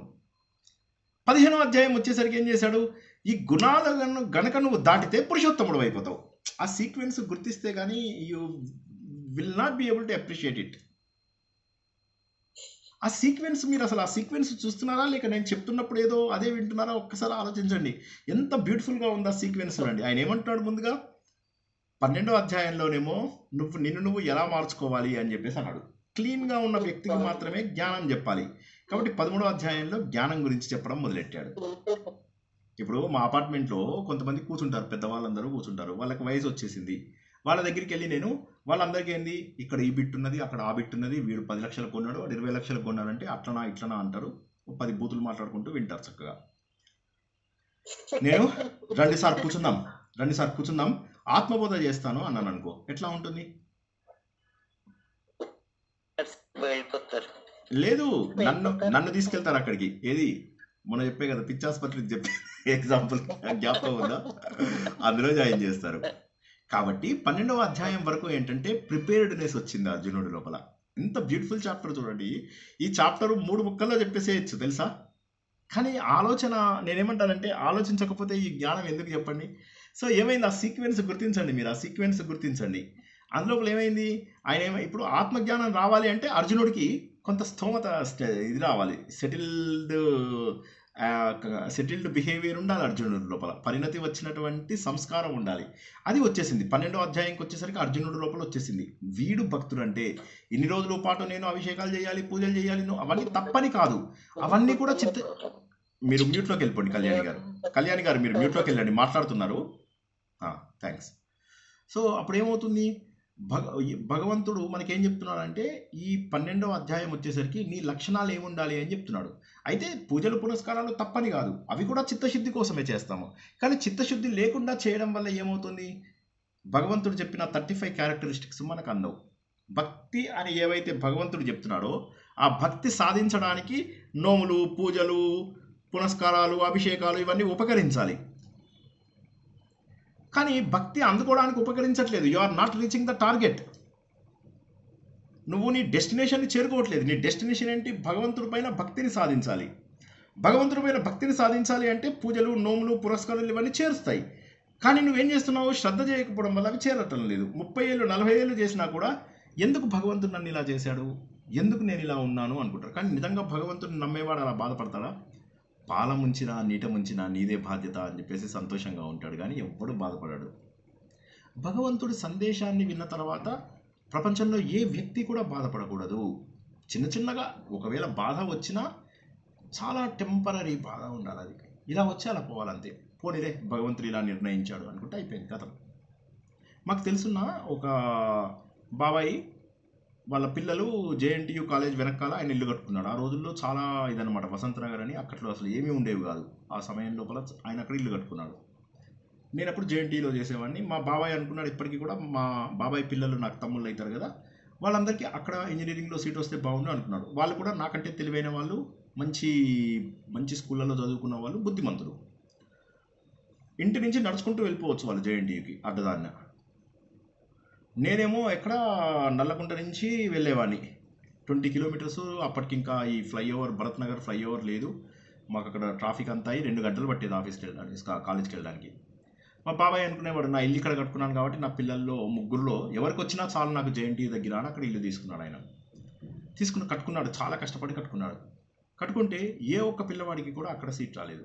ఒక పిల్లాడు వేరే ఊరికి వెళ్ళిపోవాల్సింది, వెళ్ళవలసి వచ్చింది. ఇంకో పిల్లాడు ఎక్కడో 30 కిలోమీటర్స్ దూరంలో కాలేజీలో జాయిన్ అవ్వాల్సి వచ్చింది. మరి వాళ్ళకి తెలివితేటలు ఉండలేవా? అద్భుతంగా ఉన్నాయి. నాకంటే తెలివైన వాళ్ళు, నాకంటే బుద్ధిమంతులు. కానీ ఎందుకు వల్ల గీతలో ఏముందో ఎవరికి చెప్పగలిగాడు? మనం ఒకటి డిసైడ్ చేస్తాము, దేవుడు ఒకటి డిసైడ్ చేస్తాడు. అది గుర్తించాలి. తర్వాత వాళ్ళ జీవితంలో చాలా ఉన్నత స్థానాలకు వెళ్ళిపోయారు. ఏదో ఒక టైంలో ఒక దెబ్బ తగిలింది కదా అని చెప్పేసి ఆలోచించకూడదు. భగవంతుడు ఏదైనా మనకు తగ్గటువంటి జీవితాన్ని ఇస్తాడు. ఒక ఇట్స్ ఎ బ్యూటిఫుల్ లైఫ్ అని చెప్పేసి అమెరికాలో ఒక సినిమా వచ్చింది. ఆ సినిమాలో వాడు అంతే అనమాట, ఎంతసేపు కూడా నేను జీవితంలో ఏదో కోల్పోయాను అనుకుంటూ ఉంటాడు. అప్పుడు వాడికి దేవుడు ప్రత్యక్షమై ఏం చేస్తాడు, నువ్వు పాత జీవితంలోకి వెళ్ళిపో, నువ్వు ఏదైతే జీవితాన్ని కోరుకుంటున్నావో ఆ జీవితంలోకి వెళ్ళు, నువ్వు ఏదైతే కోల్పోయాను అనుకుంటున్నావు కదా నువ్వు కోల్పోలేదు ఆ జీవితంలోకి వెళ్ళని పంపిస్తే వాడు ఆ జీవితంలోకి వెళ్ళి ఆ జీవితం జ్ఞాపకం ఉంటుంది వాడికి, తన పాస్ట్ జీవితం కూడా జ్ఞాపకం ఉంటుంది. చివరికి వాడు బయటకు వచ్చేసి దేవుని బతిమలాడతాడు, వద్దొద్దు నాకు ఈ జీవితం వద్దు, నాకు అదే కావాలి. ఈ జీవితం అంతా కూడా మేడి పండు చూడు మేలిమై ఉండును, పొట్ట విప్పి చూడు పురుగులుండును.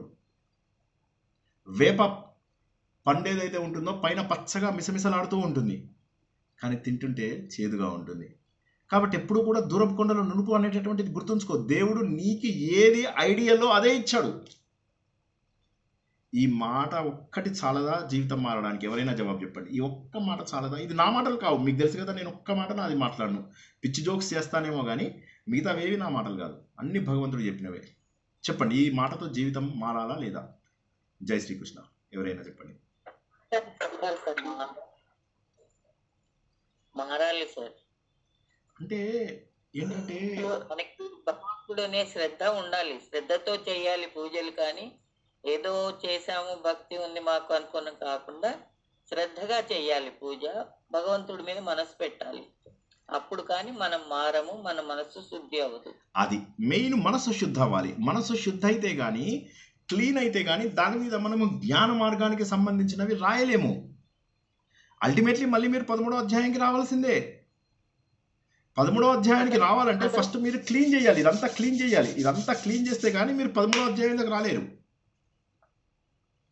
చిత్తశుద్ధి. అదర్వైజ్ మనం చేసే పని ఏదైనా పూజలాగా చేయాలి సార్. అది of course theoretically correct. Yeah correct, అది యు ఆర్ రైట్. శ్రద్ధ అనేది ఉండాలి, శ్రద్ధ. సో ఏంటంటే ఏదైనా కూడా నిర్లిప్తతతో చేస్తే అప్పుడు మనకు భగవంతుడి రూపాన్ని తెలుస్తుంది. ఎందుకంటే మనం ఒకటి గుర్తుంచుకోవాల్సింది ఏంటంటే ఆత్మ వేరు, భౌతిక శరీరం వేరు అన్నటువంటిది గుర్తించి, నేను ఈ చైతన్య రూపంని, చైతన్యము భగవంతుడిలోంచే వచ్చింది, ఆత్మ కూడా శరీరం కూడా భగవంతుడిలోంచే వచ్చింది. ఇది జడము, ఇది చైతన్యము, కానీ నేను చైతన్యం. నేను ఈ శరీరాన్ని, నేను ఈ చొక్కాని. ఈ రెండిట్లో ఏది కరెక్టు? కొంతవరకు ఏది కరెక్టు? నేను శ్రీనివాస్ అంటే ఈ శరీరం, ఈ ముఖం ఉన్నవాడు శ్రీనివాసు, ఈ చొక్కా ఉన్నవాడు శ్రీనివాసు. ఏది కరెక్టు? ముఖం ఉన్నవాడు. అంతేనా? అదే విధంగా మళ్ళీ దీన్ని కొద్దిగా వెనక్కి తీసుకెళ్దాం. ఈ శరీరం ఉన్నవాడు శ్రీనివాసు, లేదా ఇందులోపల చైతన్య రూపంతో వెలుగుతున్నటువంటి భగవంతుడు స్వరూపుడు శ్రీనివాసు. చైతన్య రూపంలో ఉన్న శ్రీనివాసు గారు. అది అలా వెనక్కి వెళ్ళాలి. ఎప్పుడు కూడా ఆలోచనలు మనలో అలా పొంగుతూ ఉంటే చాలా. ఏంటమ్మా? శ్రీనివాస్ కి పేరు లేదు కదా సార్? అవును, లేదు. ఊరికే మనకి ఎగ్జాంపుల్ కోసం చెప్తున్నాను, నామరూపాలు లేవు బట్ చెప్తున్నాను అసలు. ఓకేనా? సో కాబట్టి ఏంటి, ఇలా వెనక్కి వెళ్ళాలి. వెనక్కి వెళ్తూ ఉన్నప్పుడు ఏమవుతుందంటే నామరూపాలకు అతీతమైనటువంటి ఒక సత్ చిత్ ఆనంద రూపం ఉంటుంది. అది భగవంతుడు. ఆ భగవంతుడే నువ్వు. నీకు నాకు అనుమాత్రం కూడా తేడా లేదని చెప్తున్నాడు భగవంతుడు. మనం ఏమనుకుంటాము, నేను 120 volts కరెంట్ ఉంది నా లోపల, దేవుడేమో అక్కడ 70,000 volts పవర్ హౌస్. 120 volt మన ఇంట్లో ఎంత? 220 volts. సారీ, ఇంకా అమెరికాలోనే ఉన్నా నేను. 110 volts కరెంటునా, నేను 250 volt కరెంటునా? 250 volt అంటే అమెరికా వాళ్ళకంటే మనం కొద్దిగా బెటరు. 70,000 volt 80,000 volt పవర్ హౌస్లో ఉందనుకుందాం. సో దేవుడు 80,000, నేను 250 అన్నాను అనుకో, అప్పుడు ఏమవుతుంది? నేను దేవుడు వేరు అనే భావన వస్తుంది. కానీ అలా కాదు. నేను ఒరిజినల్గా 70,000 volts వాడిని, కానీ నేను I'm limiting my self to 250 volts అని అర్థం చేసుకోవాలి. ఈ పాయింట్ ఒక్కసారి ఎవరైనా రిపీట్ చేయగలరా? ఇప్పుడు నేను ఒక కెపాసిటర్ ని పెట్టేసి నాకు ఎంత కావాలనో నేను అంత మాత్రమే నేను తీసుకొని తాగుతున్నాను. ఇప్పుడు ఒక కుండలో నీళ్లు ఉన్నాయి సార్, ఆ నీళ్ళలో మొత్తం కుండలో నీళ్ళన్నీ నాకు అవసరం, అంత తాగి నాకు ఆ కెపాసిటీ లేదు. కాబట్టి నేను 1 లీటర్ బాటిల్ లోపల నీళ్లు పట్టుకొని ఆ నీళ్లు మాత్రమే నేను తాగినాను. కాబట్టి నేను వేరు, దేవుడు వేరు. ఆ నీళ్లు వేరు, ఈ నీళ్లు వేరు అనేది కాదు.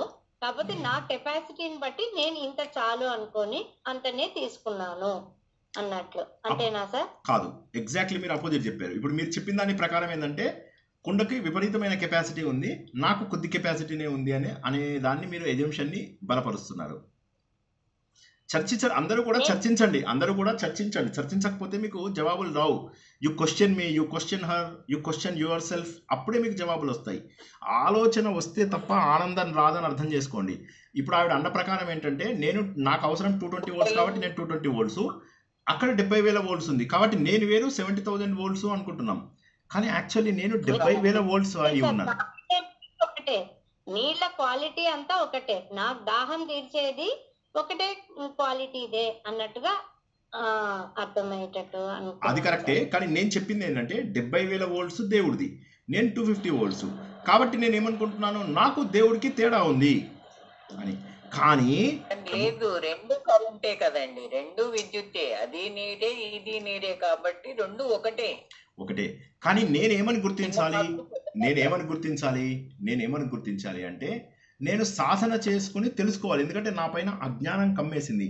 నేను 70,000 శక్తి ఉంది అని చెప్పి నాకు తెలియాలి. ఉదాహరణకి నేను మామూలుగా పిల్లిని కూడా చూసి భయపడతా. ఓకే, మామూలుగా పిల్లిని కూడా చూసి భయపడతా. పిల్లిని ఎందుకు, నేను ఒక జోక్ చెప్తే మీరు అందరూ నవ్వాలి. ఈ బ్రాహ్మిన్స్ది మేము చండీ హోమం అని చెప్పి ఒకటి చేస్తామన్నమాట. ఆ చండీ హోమం చేసినప్పుడు సుమారు 500 మంది దాకా వస్తారు, నెలకోసారి జరుగుతూ ఉంటుంది. ఇప్పుడు నేను మానేశాను, చాలా ఏళ్ళ కింద సంగతి చెప్తున్నా. సో ఇంతలోకి బయట ఆవు పూజ చేయడానికి మేమంతా వచ్చాము. రాగానే ఆవును బయట పెట్టాము. ఇంతలోకే పైన ఒక కోతి కనిపించగానే మేము గోజీలు సర్దుకుని పిలకల్ని సర్దుకుంటూ కాళ్ళకి ఎలా బుద్ధి చెప్పామంటే సింహం వచ్చి మమ్మల్ని చంపేస్తుందేమో అన్నంతగా. అది చూడడానికి చాలా అసలు అంటే ఇట్స్ ఎ వండర్ఫుల్ సీన్. నేను ముందున్న వాళ్ళని చూసి వాళ్ళు పారిపోతుంటే కోతికి చూసి భయపడి పారిపోతున్నారా అని వాళ్ళని చూసి నవ్వడం. నేను పారిపోతుంటే నా వెనక వాళ్ళు ప్రాణభీతితో పరిగెడుతూ వాళ్ళు కూడా ప్రాణభీతితో పరిగెడుతూ నన్ను చూసి నవ్వడం. సో ఎందుకు చెప్పాను ఇది చెప్పండి, ఈ ఎగ్జాంపుల్ ఎందుకు చెప్పాను? వినబడుతుందనే భయంతో వెళ్ళాము, పూజ అన్ని వదిలేసుకొని వెళ్ళిపోయారు. కాదు, కోతి మన చేతిలో ఉన్న వస్తువు లాక్కుంటుంది కాదు. ఇదే సమయంలో కోతికి చూసి భయపడ్డా కాదు, కోతిని చూసి కూడా మనం భయపడతాం. మనం అందరము కోతిని చూసి కూడా భయపడతాం. అదే ఒకసారి నేను రాఘవేంద్ర స్వామి టెంపుల్కి వెళ్ళాను. వెళ్ళగానే అక్కడ ఒక కోతి వచ్చి మా పాప చాలా ముద్దుగా బొద్దుగా ఉండేసరికి దాన్ని పట్టుకెళ్దామని వచ్చింది. అప్పుడు ఆ కోతికి ఎదురు తిరిగి నేను కోతిని వెళ్ళగొట్టేశా. ఏమర్థమైంది దీని నుంచి? దాడి చేస్తుంది అనుకున్నప్పుడు మనకి అంటే మన శక్తి తెలియక మనం తప్పుగా అంచనా వేసుకోవడం వల్ల మనం అలా ఉన్నాం. అదే అజ్ఞానం. మన శక్తిని తెలుసుకోలేనటువంటి అజ్ఞానం, మన శక్తి ఎంత ఉందో తెలుసుకోలేనటువంటి అన్నట్టుగా. మన దాకా వచ్చినప్పుడు మనలోని శక్తిని బయటికి తీసాం. మన దాకా వచ్చినప్పుడు మనలో ఇక్కడ మీరు దాన్ని ఇంకో రూట్లో వెళ్లకుండా మనం కరెక్ట్ రూట్లో వద్దాం. నా దాకా వచ్చినప్పుడు ఏమైంది, నా శక్తి ఏంటో నాకు తెలిసింది. అదేవిధంగా ఏమైంది, ఇంటికి దొంగలు వస్తారు. దొంగలు వచ్చినప్పుడు ఏం చేస్తాం, వైఫ్ని పిల్లల్ని కాపాడుకోవాలి. అప్పుడు ఏం చేస్తాం, మనం 10 మందిని కొట్టేస్తాం. అలాగే ఒకసారి మేము ఒక కార్యక్రమానికి వెళ్ళాల్సి వస్తే 2 రాత్రులు సుమారుగా 48 గంటల పాటు ఆహారం లేదు, నిద్ర లేదు.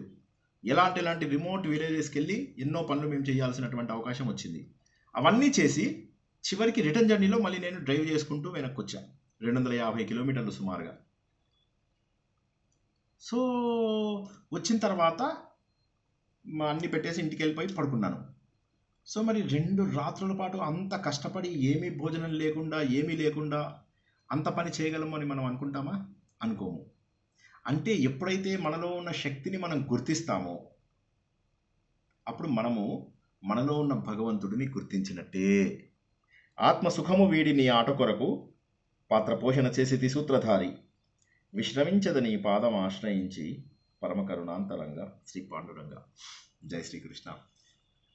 శ్రీకృష్ణ సార్, ఇప్పుడు మీరు ఎగ్జాంపుల్ మనకు అదే ఎయిర్పోర్ట్ కు పోవాలా అంటే ఆ రోజు మనము రాత్రంతా మేల్కొని ఆ, మా 2 గంటలకు కూడా తయారైపోయేసి పోతాము.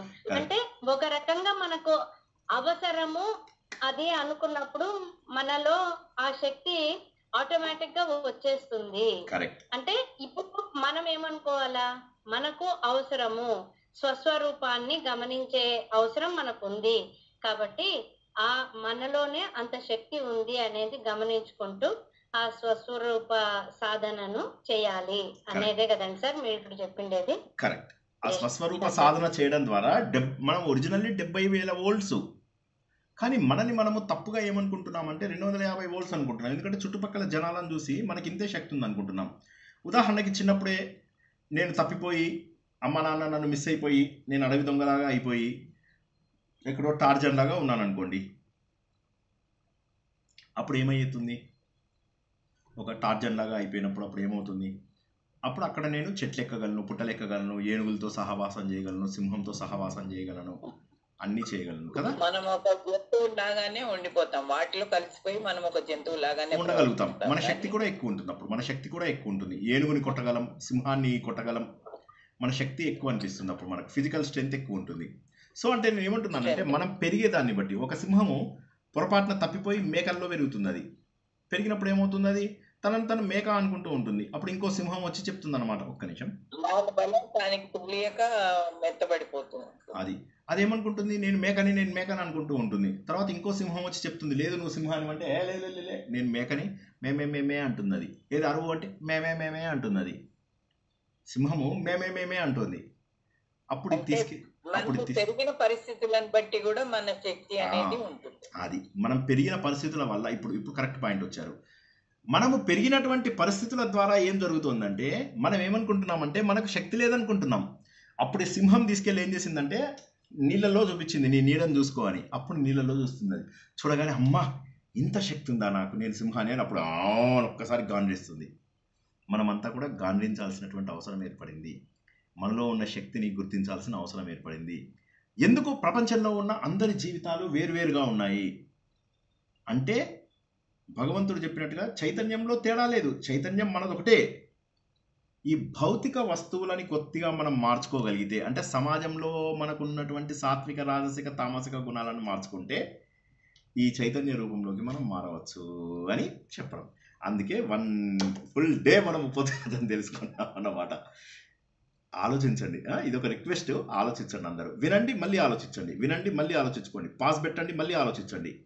ఎందుకంటే ఒకే ఒక్కసారి ఆ ఆలోచన మీకు ఇక్కడ స్ట్రైక్ అయ్యి ఇట్లా ఇది నరం తిరిగేదాకానే, తిరిగిన తర్వాత మీరు ఆలోచిస్తూనే ఉంటారు. మీకు అర్థమైందా లేదా నేను చెప్పింది అనేది అవసరం లేదు. మీ అంతటా మీరు ఆలోచిస్తే మీకే అర్థమవుతుంది. ఆఫ్టర్ ఆల్ అదేం పెద్ద నేను చెప్పేది ఏమన్నా పెద్ద ఇదా? దేవుడు చెప్పిన మాటలే సులభంగా చెప్పడానికి ప్రయత్నం చేస్తున్నాను, అంతే కదా. ఆలోచన చేయండి. ఆలోచన చేయాలంటే 2 సార్లు వినండి, 3 సార్లు వినండి, వింటూ ఆపేయండి, ఆపేసి ఆలోచించడం మొదలెట్టండి. ఈ సెంటెన్స్ ఎందుకు వచ్చింది? అలాగా ప్రతి ఉదాహరణ 20-30 ఉదాహరణలు తెలుసుకున్నాం. వచ్చే వారం 100 ఉదాహరణలతోని మనము జ్ఞానేశ్వరిలోంచి 100 ఉదాహరణలు తీసుకుని ఈ అధ్యాయాన్ని పూర్తి చేసుకుందాం. ఇవాళ ఉపోద్ఘాతం ఎందుకు చెప్పాల్సి వచ్చిందంటే భౌతిక రూపం గురించి మనం 14లో తెలుసుకుంటాము. 13లో ఏం తెలుసుకున్నాము? ఒక ఆత్మ, ఒక భౌతిక తెలుసుకున్నాం. ఇప్పుడు ఆత్మ గొప్పది అని తెలిసిపోయింది, పక్కన పెట్టేసేయండి. భౌతిక రూపము ఎందుకు అందరిది వేరువేరుగా ఉన్నాం, మనం భౌతికంగా అందరం ఎందుకు వేరువేరుగా ఉన్నాము అది తెలుసుకుంటాము. తెలుసుకున్నాక మరి ఇప్పుడు ఇది అర్థమైపోయింది. మరి నేను ఆత్మస్వరూపుడుగా ఎలా మారుతాను? ఏదైతే ఇందాక పక్కన పెట్టానో అది మారడానికి పురుషుడు పురుషోత్తముడుగా, నరుడు నారాయణుడుగా, జీవుడు దేవుడుగా, మానవుడు మాధవుడుగా, పురుషుడు పురుషోత్తముడుగా మారితే భగవద్గీత 15వ చాప్టర్ తోటి అయిపోతుంది. 16, 17, 18 అధ్యాయంలో ఏం చేస్తారంటే ఇప్పుడు మనం నేర్చుకుంటున్నటువంటి 14వ అధ్యాయం యొక్క పూర్తి వివరణ మనకు అందులో తెలిసిపోతుంది. 16లో కొంత, 17, 18లో పూర్తిగా ఇవే త్రిగుణాలు రిఫరెన్స్ మెటీరియల్. మళ్ళీ మనకు కావాల్సిన లక్షణాలన్నీ కూడా 16లో ఉంటాయి. దైవం ఏంటి, అసురుడు ఏంటి, మంచి ఏంటి, చెడేంటి, అవి మనకి ఎక్కడ తెలుస్తాయి? 16లో తెలుస్తాయి. అవి కూడా త్రిగుణాలకు సంబంధించినవే. 16 వెళ్ళిపోయి 17కి వెళ్ళిందంటే మళ్ళీ అందులోపల శ్రద్ధాత్రయ, మళ్ళీ 3 గుణాల గురించే. మళ్ళీ చివరిగా మోక్ష సన్యాసం, అది కూడా 3 గుణాల గురించే. ఉన్నవన్నీ 3 గుణాల గురించే, ఇంకే వేరేది ఏమీ లేదు. కాబట్టి 14వ అధ్యాయానికి ఎందుకు సార్ మీరు 1 డే ఉపోద్ఘాతం తీసుకున్నారు? టకటకా చెప్పేయచ్చు కదా. చెప్పేస్తా, ఇంతకుముందు చాలాసార్లు చెప్పాను. అలా కాదు. కొత్త విషయాలు మీకు చెప్పాలనే తపన, కొత్తగా మిమ్మల్ని ఆలోచింపజేయాలనే తపన. ఆలోచించండి, ఒక్క రోజులో జీవితం మారిపోతుంది. జై శ్రీకృష్ణ. ప్రశ్నలు ఏమన్నా ఉంటే తీసుకుందాం, లేకపోతే ఇవాళకి క్లోజ్ చేసుకుందాం. నాదో డౌట్ సార్. చెప్పమ్మా. నమస్కారం సార్. నమస్తే. ఇందాక మీరు నమస్తే సార్, వేర్ హౌస్ నుంచి డివైసులు అన్ని ఒకటేగా వస్తాయని చెప్పారు కదా సార్. కరెక్ట్. ఎలక్ట్రిసిటీ తప్పు ఉండదు. ఎవరు ఏది నింపితే అది, ఒకరు క్రైమ్, ఒకరు స్పిరిచువల్, ఒకరు సినిమా, అది ఆ ఆలోచన అనేది కూడా రావాలి కదా. అది దేవుడు ఇస్తారా, ఎవరికి ఏది ఐడియల్ అది ఇస్తారా, లేకపోతే వాళ్ళు చేసుకునేది అంటారా? ఇందులో రెండు ఉన్నాయి. ఒకటి ఏంటంటే మానవులు వారి ఆలోచన ద్వారా ఇవన్నీ మార్చుకోవచ్చు. ఉదాహరణకు ఒక క్రూరుడు ఉన్నాడు. ఒక క్రూరుడు ఏంటి, చిన్నప్పుడు ఒక సంఘటన ద్వారా వాడు మారిపోయే అవకాశం ఉంది. ఉదాహరణకి కొవ్వొత్తి వెలిగిస్తున్నప్పుడు ఆ కొవ్వొత్తి యొక్క ఇది అనుకోకుండా ఒక చీమ మీద పడింది అనుకోండి. ఒక వ్యక్తిలో ఆలోచన వచ్చి అతని జీవితం మారిపోవచ్చు కదా. ఆ సంఘటన జరగకపోతే అతని లోపల మార్పు వచ్చేది కాదేమో. కాబట్టి అది ప్రారంధానికి సంబంధించింది కాదు. ప్రారంధం కేవలము పాపపుణ్యాలను మాత్రం ఇస్తుంది. ఆలోచన మాత్రం చేయవలసింది మీరే. అర్థమైందా? మళ్ళీ ఒక్కసారి చెప్పనా, ఆలోచన చేయవలసింది మనమే, కానీ పాపపుణ్యాలు ఇచ్చేది మాత్రం భగవంతుడే. పాపపుణ్యాలు ఏవైతే అనుభవించాలో, చేసిన పాపాలు చేసిన పుణ్యాలు అవి మనకు భగవంతుడు అనుభవించమని ఇస్తాడు. కానీ ఆలోచన మాత్రము, బాబు ఇది నీకు సెపరేట్ ఇచ్చాను, free will, fate free will, fate free will, fate free will. Fate you cannot change, free will ఆలోచన ద్వారా నువ్వు మార్చుకోవచ్చు. కాబట్టి అది మనకు జీవితంలో ఫేట్ రూపంలో రాదు. ఆలోచన అనేది ఫేట్ రూపంలో రాదు. ఆలోచన అనేది ఏదైతే ఉందో మన లోపల జరిగే నిరంతర ఘర్షణ వల్ల వస్తుంది. ఎందుకిలా, ఏమిటి, ఎందుకు, ఎలా. ఓ సినిమా లోపల బాబు మోహన్ అట్లాగే చూస్తూ ఉంటాడు. సో అలాగా మనం చూడాలి ప్రతిదాన్ని, ఏమిటి, ఎందుకు, ఎలా. దీన్ని ఇంగ్లీష్ లోపల స్టోరీ బోర్డ్ అంటారు. మేము స్పీచ్లు ఇచ్చేటప్పుడు లేదా ఇంకేమన్నా చెప్పేటప్పుడు మాకేం చెప్పేవాళ్ళంటే, ఫస్ట్ నువ్వు what, when, why, how, where ఇలాంటివన్నీ ప్రశ్నలకు ముందు చేయాలి. అప్పుడు మీరు ఏ టాపిక్ మీదైనా మాట్లాడగలుగుతారు. సో ఆ విధంగా ఏంటంటే ప్రతిదాన్ని క్వశ్చన్ చేయడం అనేటటువంటిది మాత్రం కేవలం మనకు వచ్చింది, అది ప్రారంధం ద్వారా రాదది. జై శ్రీకృష్ణ. Next question. మీ ప్రశ్నకు జవాబు దొరికిందా, లేక ఎక్కడో వెలితిగా ఉందా? దొరికింది సార్. బట్ దీన్ని డెస్టినీకి లింక్ చేయొచ్చు అంటారా? డెస్టినీ అనేటటువంటిది మీరు డిసైడ్ చేసుకుంటారు. మనుషులకు ఒక్కళ్ళకే డెస్టినీ డిసైడ్ అవుతుంది. ఇంకా మిగతా పశువులకు వాటికి వీటికి డెస్టినీ అనేది ఉండదు. ఏది అనుభవించాలో అది అనుభవిస్తారు. మనుషులకు మాత్రము డెస్టినీ మనమే డిసైడ్ చేసుకుంటాం. కేవలం మనుషులకు మాత్రమే ఈ అవకాశం ఉంది. ఎందుకంటే జరిగేది జరుగుతుంది, కానీ నువ్వు ఏం అవ్వాలనుకుంటున్నావు అనేది నీపైనే ఆధారపడి ఉంది అంటాడు దేవుడు. అంటే ఏంటి, జ్ఞాన మార్గంలో వెళ్ళాలి, నేను ఆలోచించగలగాలి. ఇవన్నీ దేవుడిచ్చినటువంటి శక్తులు. వాటి ద్వారా ఏమవుతుంది, మనం ఒక యోగిలాగా మారిపోయే అవకాశం ఉంది, ఒక ఋషిలాగా మారే అవకాశం ఉంది, ఒక దొంగలాగా కూడా మారచ్చు. దొంగలాగా మారమని దేవుడు రాయడు, మన ఆలోచన ద్వారా వస్తుంది. పూర్వజన్మ ప్రారంభంలోంచి కొన్ని దొంగ బుద్ధులు వస్తే అవి వేరు, వాసనలు అవి. బట్ మనము ఇవాళ డిసైడ్ చేసుకున్నాను, నేను దొంగతనం చేద్దాము. ప్రపంచంలో అందరూ కూడా దొంగతనం చేస్తున్నారు, డబ్బు సంపాదిస్తున్నారు, ఈ రోజు నుంచి నేను దొంగతనం చేద్దాము అని చెప్పి డిసైడ్ చేసుకున్నా. అది నా ఆలోచన ద్వారా నేను మారింది. కాబట్టి destiny is what you are కాదు, వాట్ యు మేక్. ఓకేనా సార్? దీనికి మీరు చెప్పింది, మీ క్లాస్ అటెండ్ అవ్వాలి అంటే అది మన చేతుల్లో ఉంది, మీ చేతుల్లోనే ఉంది, పూర్తిగా మీ చేతుల్లోనే ఉంది. చెప్పారు కరెక్ట్. అది కాకుండా మీరు క్లాస్ అటెండ్ అవ్వకుండా ఉండొచ్చు కదా. ఇప్పుడు 9:30 అయింది, అన్నం తినాలి, ఇది మళ్ళీ విందాంలే రికార్డింగ్ అని చెప్పి పక్కకి వెళ్ళిపోవచ్చు. లేదా టైం అయిపోయింది, చాలే, ఎంత వింటే అంతే పుణ్యం. ఇవి వింటే పుణ్యం వస్తుందా ఏమన్నా? పిచ్చి మాటలు, భగవద్గీతలో శ్లోకాలు చదివితే ఏమన్నా పుణ్యం వస్తుందా? పిచ్చి పనులు, పిచ్చి ఆలోచనలు. ఇందులో ఉన్న తత్వాన్ని అర్థం చేసుకుంటే అప్పుడు మాత్రమే మీకు రావాల్సినది అన్నిటికంటే కూడా గొప్పది, పాపపుణ్యాలకు అతీతమైనటువంటిది వస్తుంది. మనిషిగా పుట్టింది ఎందుకు అంటే ఆలోచించడానికి. పరిణతి ఎప్పుడు వస్తుంది? ఆలోచించినప్పుడు వస్తుంది. ఆలోచన తప్ప మరేదీ లేదు. అదే జ్ఞానం. అజ్ఞానాన్ని వెతుక్కుంటూ వెళ్తాం జ్ఞానంతో, అప్పుడు ఇంకా మనకు అజ్ఞానం ఎక్కడా కనిపించదు. వాడు అంటాడు కదా, బురా దేఖ్నే మై చలా అని చెప్పేసి వెళ్తాడు కదా అతను. ఎక్కడా కనిపించదు నాకు బురా. కానీ ఎప్పుడైతే నా మనసు ఒకరోజు బాలేదో అప్పుడు చూస్తే నాకంటే బురా ఎవడు లేడు, నాకంటే చెడ్డవాడు ఎవడు లేడు. సో కాబట్టి చెడు ఎక్కడో బయట వెతకక్కర్లే, మంచి ఎక్కడో బయట వెతకక్కర్లే, ఇక్కడే ఉన్నాయి అన్నీ. ఇది మార్చుకుంటే అది మారుతుంది. జై శ్రీకృష్ణ సార్. ప్రస్తుత కాలంలో ఆ మీలాంటి వాళ్ళు కొంతమందే ఉన్నారు సార్. అంటే మీరు జ్ఞానం తెలుసుకోండి, దాన్ని అనుకరణలో పెట్టండి, ఆచరించండి.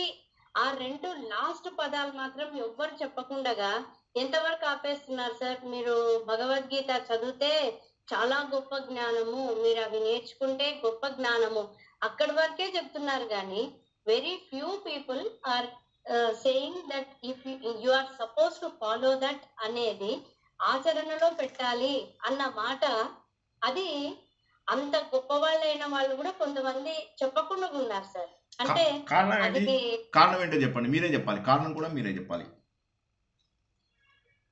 ఇంకా అది చెప్పినారంటే వాళ్ళకు పబ్లిసిటీ తగ్గిపోయిపోతుంది కదండి sir. Because they are also not following that. అందుకోసం అని చెప్పేసి వాళ్ళు అది అర్థమైంది సార్ నాకు. అది కరెక్ట్. ఇప్పుడు ఏవైతే నేను కావద్దు అనుకుని నేను వదిలేసి వచ్చానో వాటి కోసం వాళ్ళందరూ పాకలాడుతుంటే కొత్తల్లో చూసి బాధపడేవాడిని. నేను ఏ డబ్బు కాదు, ఏ గుర్తింపు కాదు, నాకు ఇవి వద్దు అని చెప్పేసి ఏవైతే వదులుకుని ఒక బేసిక్ జీవితాన్ని గడిపితే ఎక్కువ ఆనందం ఉంటుంది అని తెలుసుకోవడానికి నేను వచ్చాను. వాటి కోసం ప్రాకులాడుతూ నాకు డబ్బులు ఇవ్వలేదు, నాకు గుర్తింపు రాలేదు, నా అహంకారానికి గుర్తింపు రాలేదు, నన్ను అందరూ గుర్తించాలి, నాకు పెద్ద హోదాలు ఇవ్వాలి. నేను డబ్బు తీసుకోను, కానీ బినామీ పేర్ల మీద బోల్డ్ అంత డబ్బులు చేసుకుంటాను. మనవళ్ళు మనవరాలు రాగానే వాళ్ళ మీద మోహంతో మాట్లాడతాను. మోహం వద్దు అన్నవాడు మోహం ముద్గరని చెప్పినటువంటి ఒక పాపాత్ముడు వాడు పిల్లలు మనవళ్ళు రాగానే మోహంలోకి ఎలా వెళ్ళిపోయాడు అంటే ఏంటంటే వీళ్ళకి ఆచరణ చెయ్యాలి అనేటటువంటిది లేదు. వాళ్ళ వల్ల ఏమవుతుంది, ప్రమాదం ఏంటో చెప్తా చూడండి. వీళ్ళు హిందూ మతాన్ని కాపాడుతున్న వాళ్ళు కాదు, హిందూ మతాన్ని నాశనం చేస్తున్న వాళ్ళు. ఎందుకో చెప్తా. దానివల్ల ఏమవుతుందంటే ఎక్కువ మంది మూఢభక్తులు అవుతున్నారు. ఇప్పుడు ఇంత పెద్ద యుద్ధం జరుగుతుంది, ఎంతమంది ముందుకొచ్చి చేస్తున్నారు. ఇప్పుడు ఇందాక మనం మాట్లాడుకుంటుంటేనే యుద్ధం అవుతుంది. ఎంతమంది ముందుకొచ్చి హిందువులని కాపాడాలి అని చెప్పి అన్నారు. ఎంతమంది హిందువులందరూ ఐకమత్యంగా ఉండి ముందుకెళ్ళండి అన్నారు. ఏం అవసరం లేదు వీళ్ళకి, ఎందుకంటే వీరు బేసికల్లీ స్వార్థపరులు. నా విషయంలో నాకు ఇప్పుడు నేనే చెప్తున్నాను కదా, ఎవ్వరూ నా ఇంటికి రావద్దు, నాకు డబ్బులు ఇవ్వద్దు, నాకు షాల్వా కూడా కప్పొద్దు అంటున్నాను నేను ఆఖరికి. సరే మ్యాక్సిమం షాల్వా కప్పండి ఎప్పుడన్నా కనిపిస్తే గుర్తింపుగా, బట్ అంతకు మించి ఇంకేమీ వద్దు. ఒక పెన్ ఇవ్వండి, ఎందుకంటే అది జ్ఞానానికి చిహ్నం. ఇంకా నాకేది అవసరం లేదు. నేను వేరే వాళ్ళని ఒక సహాయం అడిగే స్టేజ్కి వచ్చాను అంటే అది నా జీవితంలో చివరి రోజు అవ్వాలి. ఎవరిని వాడుకు దొబ్బద్దు. ఇవన్నీ మనం ఏంటంటే జ్ఞానానికి తప్ప మనం ఎవరిపైన ఆధారపడాల్సిన అవసరం లేదు. జ్ఞానం కూడా ఎవరి జ్ఞానం? అది భగవంతుడిచ్చిన జ్ఞానం. ఇదేమన్నా శ్రీనివాస్ చెప్పిన నేను ఒక్క మాట చెప్తే అది నా తప్పు. భగవంతుడు చెప్పిన మాటలు యాజ్ ఇట్ ఈజ్గా చెప్తున్నా నేను. కాబట్టి వాళ్ళనే మనుషులనే దేవుళ్ళుగా భావిస్తూ నేను దేవుణ్ణి, మీరంతా నా శిష్యులు అని చెప్పి ఆశీర్వదించే తప్పు. మనమంతా దేవుళ్ళము, దందరము దైవ స్వరూపులము, ఎవరిది వారు సాధన చేయండి అనేది కరెక్ట్. కానీ ఒకడు నేను దేవుణ్ణి, నా జీవిత చరిత్ర చదవండి, నన్ను దేవుడిగా పూజించండి, నా కాళ్ళు పట్టుకోండి, పూజలు చేయండి, డబ్బులు ఇవ్వండి. శంకరాచార్య విగ్రహారాధనకి ఆయన ఎప్పుడు వ్యతిరేకం. అలాంటిది ఆయన టెంపుల్స్లో ఆయనకు టెంపుల్స్ కట్టి అందులో ఒక పూజారిని పెట్టి ఆయనకు హారతులు ఇచ్చి ఆయనకి ఇవి చేసి తీర్థము ప్రసాదాలు ఇవన్నీ పెడుతున్నారు. అంటే సాంప్రదాయాన్ని ఎవరు కాపాడుతున్నారో చెప్పండి.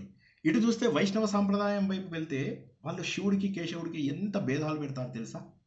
ఎంత దారుణమైన భేదాలు పెడతారో వాళ్ళు. మీరు వైష్ణవ సాంప్రదాయాల వాళ్ళు ఇంటికి వచ్చారంటే ముందు వినాయకుడిని తీపిచ్చేస్తారు, వేరే దేవుళ్ళందరినీ తీయిచ్చేస్తారు, విష్ణుమూర్తివి తప్ప ఏమీ ఉంచరు. ఇస్కాన్కి వెళ్ళి అడగండి, ఇస్కాన్ వాడు ఏమంటాడు, వాడు వేరే దేవుళ్ళని యాక్సెప్ట్ చేయడు. వాడు ఇస్కాన్ వాళ్ళు ఎప్పుడైనా మీతోని చెడుగా ప్రవర్తిస్తారా? ఎప్పుడు చెడుగా ప్రవర్తించరు. They are very nice people, they are excellent people. కానీ వాళ్ళు ఏంటి, దేవుడు అంటే కృష్ణుడు, దట్స్ ఇట్. వేరే దేవుడిని పూజించద్దు, దేవుడు అనేవాడు రూపంతోటే ఉంటాడు, ఆయన శ్రీకృష్ణుడు, శివుడు లేడు, ఇంకెవడు లేడు, వీళ్ళందరూ ఉన్నా మా దేవుడి కంటే చాలా తక్కువ స్థాయిలో ఉంటారు అని ఇలాగ భేదం పుట్టించేసేశారు. మరి వాళ్ళు ఎప్పుడైనా తప్పు మాట్లాడతారా? అద్భుతమైన భోజనాలు పెడతారు, అద్భుతమైన సేవలు చేస్తారు. మరి వాళ్ళ థాట్ ప్రాసెస్ తప్పు ఉందా లేదా? డబ్బులు ఎలా కలెక్ట్ చేస్తారు? సో ఇవన్నీ ఎక్కడి నుంచి వచ్చాయి అంటే ఏంటంటే ఆలోచన జనాల్లో క్రియేట్ చేయాలని ఎవరికీ ఉండదు. ఒకవేళ నేను క్రియేట్ చేశాను అనుకోండి, చేస్తే 20 మందో 30 మందో మిగులుతారు. అఫ్కోర్స్ నాకు 10 మంది మిగిలినా చాలు, అది వేరే సంగతి. అసలు మిగలకపోయినా చాలు, భగవంతుడు ఎవరికి జ్ఞానం ఇస్తే వాళ్ళకని అనుకుంటా కాబట్టి దట్ ఈస్ ఫైన్. ఇంకా చెప్తున్నాను, నేను ప్రారంభించి 4-5 ఏళ్ళే అయింది. అంతకుముందు చిన్న పిల్లలకి వీళ్ళకి పిలిచి దానికి 2 స్టోరీస్ చెప్తానని చెప్పి కూర్చోబెట్టి స్టోరీలు చెప్పేవాడిని అంతే. ఎవరైనా చర్చలకి వాటికి వస్తే వాళ్ళతోటి ఇవి మాట్లాడుతుండేవాడిని. అబ్బా మీకు బాగా తెలుసండి, మేము కైలాస మానసరోవర్ వెళ్ళినప్పుడు అందరూ అక్కడ కూర్చొని చెప్పండి సార్ చాలా బాగా చెప్తున్నారు అంటే వాళ్ళకి మొత్తం కేనోపనిషత్తు చెప్పేసాను నాకు ఒక రోజు లోపల. అలాంటివే చెప్పుకున్నాను. ఇప్పుడు ఈ 4-5 ఏళ్లలో బహుశా ఈ ప్రవచనాలు ప్రారంభించాను కానీ అంతకుముందు ఏం లేదు. ఇంకా చెప్పాలంటే నేను చెప్పే కదా జోక్స్ చేస్తుండేవాడిని. నేను ఇప్పుడు కర్ణుడు తర్వాత భీముడు కొట్టుకున్నారు అని చెప్పేటప్పుడు నేను వాడు ఇక్కడ కడుపులో గుద్దిండు, వాడు ఇట్లా చెయ్యి ఇట్లా లేపాడు, ఇవన్నీ నేను ఆర్ఎస్ఎస్లో నేర్చుకున్నవన్నీ ఫైటింగ్లు కర్ణుడికి భీముడికి మధ్య పెట్టేసి చెప్పేవాడిని. ఎందుకని వాళ్ళ లోపల క్యూరియాసిటీ కలిగించి తర్వాత ఇదే కొన్ని రోజులు వినేవాళ్ళు. విని తర్వాత సార్ నిజంగా అంత కొట్టుకున్నారా సార్ అంటే నాకేం తెలుసు, నేను చూసానా, ఊరికే మీరు శ్రద్ధగా వింటున్నారని. ఇట్లా కొట్టాడు వాడు, కలుపులో కొట్టాడు, ఇట్లా చెయ్యి అడ్డం పెట్టి తీసేశాడు వాడు, తర్వాత ఇట్లా మొహం మీద కొట్టాడు, ఇవన్నీ తెలంగాణ లోపల చెప్పుకుంటూ సరదాగా నడిపించేవాడిని. సో అంటే ఇక్కడ అర్థం చేసుకోవాల్సింది ఏంటంటే తత్వము హిందూ ధర్మంలో ప్రతి పుస్తకంలో తత్వమే ఉంది. తత్వం లేనటువంటి పుస్తకమే లేదు.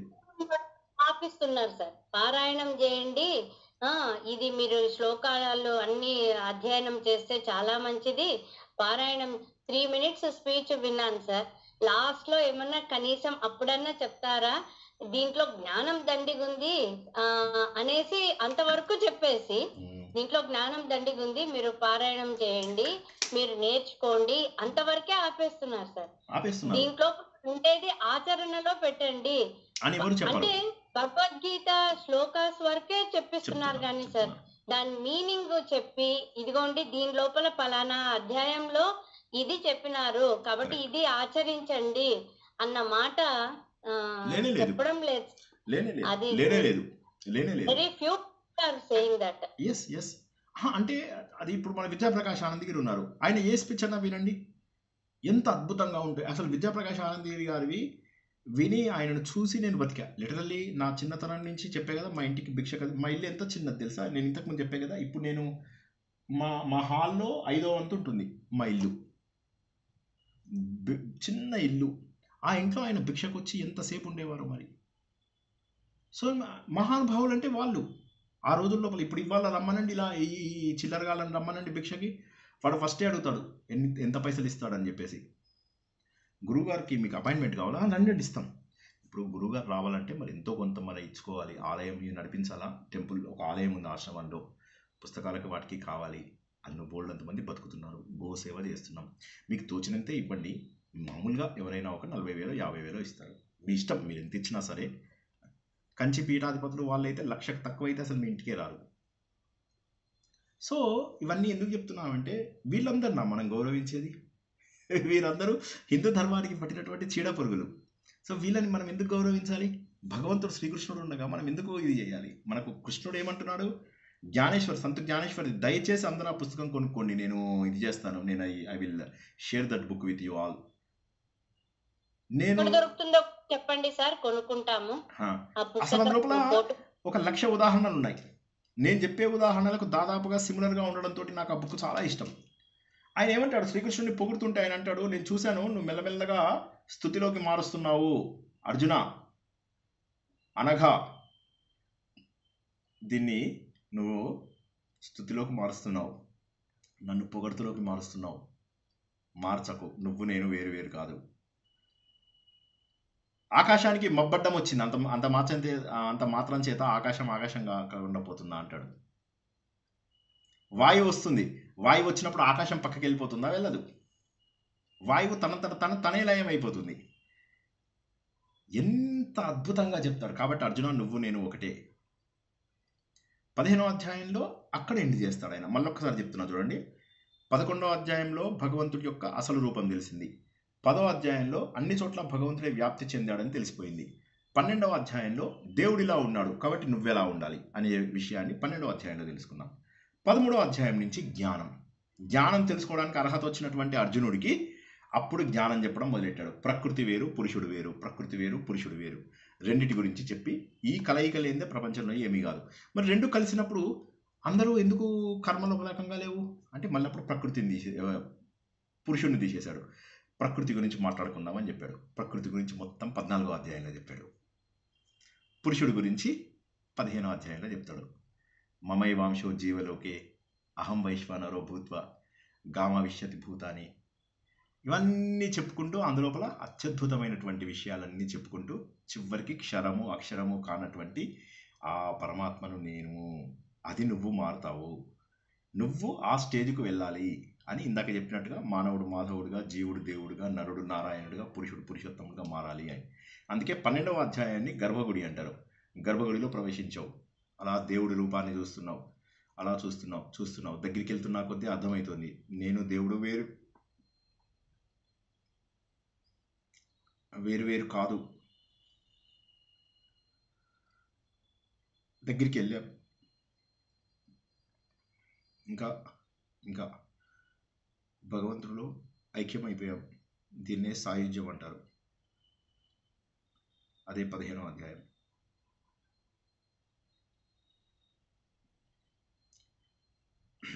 అద్భుతమైనటువంటిది భగవద్గీత. 15వ అధ్యాయం వరకు చక్కగా చదువుకున్న వాళ్ళు, ఎస్పెషల్లీ 12, 15 ఎందుకు మనం మాటకి 12, 15 అధ్యాయాల మీద నేను 10-12 రోజుల పాటు నేను తరగతులు తీసుకోవడం జరిగింది. క్రాష్ కోర్స్ అని చెప్పేసి వీలైన వాళ్ళు ప్లేలిస్ట్కి వెళ్ళి చూసుకోండి. క్రాష్ కోర్స్ అని చెప్పి దొరుకుతుంది మీకు. ఆ క్రాష్ కోర్స్లో 12, 15 చదవండి, చాలు, జీవితం మారిపోతుంది. ఎందుకంటే జీవితం మారడానికి ఎక్కువ కష్టం అవ్వక్కర్లేదు తెలుసా, ఒక స్టేట్మెంట్ చాలు. అద్భుతమైనది 14వ అధ్యాయం, చాలా అద్భుతమైనటువంటిది. 13, 14, 15 ఎంత సీక్వెన్స్గా ఉన్నాయి చెప్పండి. జై శ్రీకృష్ణ. ఇంకెవరికైనా ప్రశ్నలు ఉంటే తీసుకుందాం, లేకపోతే వాళ్ళ క్లోజ్ చేసుకుందాం. జై కృష్ణ సార్. జై గురుదత్త, జై శ్రీకృష్ణ. ఏదన్నా తప్పలేదు, చెప్పండి. ఇప్పుడు మీరు ఒక మాట అన్నారు సార్, అడగచ్చా? భగవద్గీతని మనం అన్ని సార్లు చదువుతున్నాము, దానివల్ల ఏంటి అని. కానీ మరి అదొకటి సార్. ఇప్పుడు అదే అడ్డబొట్టు వాళ్ళు వేరు, నిలువబొట్టు వాళ్ళు వేరు, శివభక్తులు వేరు, హరిభక్తులు వేరు. కానీ వాళ్ళిద్దరూ చదువుతారు, లలిత సహస్రనామం, విష్ణు సహస్రనామం ఇవి చదువుతారు, భగవద్గీత చదువుతారు సార్. కానీ చదివేటప్పుడు వేరే చదువుతారు. మీనింగ్ అన్న విషయం కాదు సార్. ఇప్పుడు మాకు ప్రజెంట్ ఏంటంటే మాకన్నా పెద్దవాళ్ళు ఆల్రెడీ చదివేసేసి వచ్చారు. వాళ్ళు మాకంటూ ఏది ఫాలోయింగ్ ఉండదు. మా ముందు ఎవరైతే వెళ్ళి మాకు ఏదో చెప్తున్నారో అది మేము ఫాలో అవుతూ ఉంటాం. అంటే ఇప్పుడు మాకు జరుగుతున్నది అదే కదా సార్. కానీ ఇప్పుడు దీంట్లో వీళ్ళు విసర్గలు పెడతారు, ఇది తప్పు అంటారు, అది తప్పు అంటారు, మేము కన్ఫ్యూజ్ అయిపోతున్నాం అన్న ఫీలింగ్ నాకు ఇప్పుడుంటే, ఇప్పుడు రేపు నా పిల్లలకి నేర్పేటప్పుడు వాళ్ళు కూడా ఇదే ఫీలింగ్ పెడతారు కదా. ఇది అంతా ఒక క్వశ్చన్ మార్క్ లాగా అయిపోతున్నట్టుంది. మళ్ళీ అంతా ఒకటే అని చెప్తారు. చెప్పేటప్పుడు చేసేటప్పుడు వేరు, మాటలతో వేరు, అర్థంతో వేరు అని చాలా క్లియర్ గా ఉంటుంది సార్. అది అసలు ఎంత మటుకు కరెక్ట్ అంటారు? ఇప్పుడు మీరు చెప్పిన దాంట్లో 2-3 ప్రశ్నలు ఉన్నాయి. మీరు డీటెయిల్ చెప్పారు, దాన్ని నేను 2-3 ప్రశ్నలుగా బ్రేక్ డౌన్ చేస్తాను. మొట్టమొదటిది పారాయణం.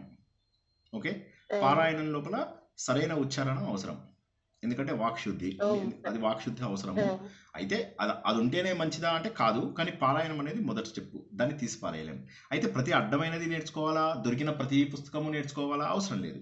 ఎన్నో కొన్ని వందల వేల పుస్తకాలు, కొంతమంది పండితులు వాళ్ళంతటా వాళ్ళే రాసిన వాళ్ళు ఉన్నారు, సమకాలీనులు, మా సమయం వాళ్ళు కూడా రాసేసిన వాళ్ళు ఉన్నారు. ప్రతి ఒక్కటి రాయాల్సిన అవసరం లేదు. నేను కూర్చొని రాసేస్తాను, శతకం రాసేస్తాను, అంత మాత్రం చేత అది అవ్వదు. ఏది చూడాలి మనము, దానికి వ్యాలిడిటీ ఏంటి అని చెప్పి చూడాలి. వ్యాలిడిటీ ఏంటో నేను చెప్తాను, చూడండి. వ్యాలిడిటీ ఏంటంటే వేదాలు. వేదం లోపల ప్రతి మంత్రము కూడా 20 నుంచి 20,000 హెర్ట్జ్ కూడా దాటిపోతుంది అని చెప్పి మనం చెప్పుకున్నాం. ఓకే, 20,000 హెర్ట్జ్ కూడా దాటింది అంటే ఏంటి దాని ఉద్దేశము? అది సౌండ్కి విలువిస్తుంది, ప్రతి అక్షరము బీజాక్షరము. కాబట్టి వేదంలో మీరు ఏ మంత్రం చదివినా శక్తి వస్తుంది. ఇంక అందులోపల మీరు సరే ఈ మంత్రం చదవాలా, ఆ మంత్రం చదవాలా అని అడగద్దు. మీరు వేదసారం అటెండ్ అయ్యారన్నా? విన్నాను సార్. సో అటెండ్ అవ్వకపోయినా పర్వాలేదు, వినండి కనీసం అందరూ. ఏమవుతుంది, వేదంలో ఏ శ్లోకం చదివినా సరే, ఇర్రెస్పెక్టివ్ ఆఫ్ దట్, వేదంలో ఋగ్వేద శ్లోకాలలో ఏది చదివినా కూడా మనస్ఫూర్తిగా చదివి ధ్యాస పెడుతూ చేస్తే శబ్దానుకున్న శక్తి ద్వారా వచ్చేది వస్తుంది. నెక్స్ట్ నెంబర్ 2, వేదవ్యాసుడు రాసినటువంటి పుస్తకాలు. ఓకే, 18 పురాణాలలో కొన్ని అన్ని కాదు, మళ్ళీ అవిలో కూడా బోల్డ్ అని కన్సీల్ చేసి పారేశారు. కొన్ని పురాణాలు లైక్ భాగవతము, దాని యొక్క సరైనటువంటి వివరణ నారాయణీయం, ఇవి చదవడంలో చాలా మంచిది. నెక్స్ట్ 3వది మహాభారతము, భగవద్గీత. మహాభారతం మొత్తం బట్టి కొట్టలేం కాబట్టి భగవద్గీత. భాగవతం మొత్తం పట్టి కొట్టలేం కాబట్టి శ్రీమన్నారాయణీయం. ఓకే, ఇదొక సెట్. ఇవి మనం సరైన ఉచ్చారణతో చేస్తే మంచిది. ఓకే, ఎందుకంటే శబ్దానికి ఉన్న శక్తి. అయితే పారాయణం అనేది మొదటి స్టెప్పు, వివరణ అనేది రెండవ స్టెప్పు, ఆచరణ అనేది మూడో స్టెప్పు. పారాయణ నేర్చుకున్నా నేర్చుకోకపోయినా పర్వాలేదు, పారాయణ వస్తే మంచిదే. పారాయణ వస్తే ఎగ్జాంపుల్స్ చెప్పడానికి దానికి సులువుగా ఉంటుంది, మనకు కూడా అవి సరైన సమయానికి జ్ఞాపకం వస్తాయి. చిన్నప్పుడు మనం నేర్చుకున్న 1-2 20వ ఎక్కం వరకు ఎంత ఫాస్ట్గా చెప్తాం. ఈ రోజుల్లో పిల్లలు మనంత ఫాస్ట్గా చెప్పగలరా? చెప్పలేరు. కాబట్టి నేర్చుకుని సరదాగా నేర్చుకుంటే అది చాలా మంచిది. నేర్చుకోలేని వాళ్ళు ఏం పర్వాలేదు, నేర్చుకోకపోవడం వల్ల మీకు ఏమీ నష్టం లేదు. వింటున్నారమ్మా? మీ మొదటి ప్రశ్నకు జవాబు. మొదటి ప్రశ్నకు జవాబు ఏంటంటే, మీరు పారాయణం నేర్చుకోకపోతే ఏమవుతుంది? ఏం కాదు. నేర్చుకుంటే మంచిదా? ఎస్, మంచిది. ఓకేనా? క్లియర్. నెక్స్ట్ రెండవది ఆచరణ గురించి. ఎట్లాగా? ఒక్కొక్క సాంప్రదాయం వాళ్ళు ఒక్కొక్క రకంగా చెప్తారు. దాన్ని ఇంటర్ప్రిటేషన్ తప్పుగా చెప్పే అవకాశం ఉంది. కొంతమంది అసలు ఇంటర్ప్రిటేషన్ కూడా సరిగా చెప్పారు.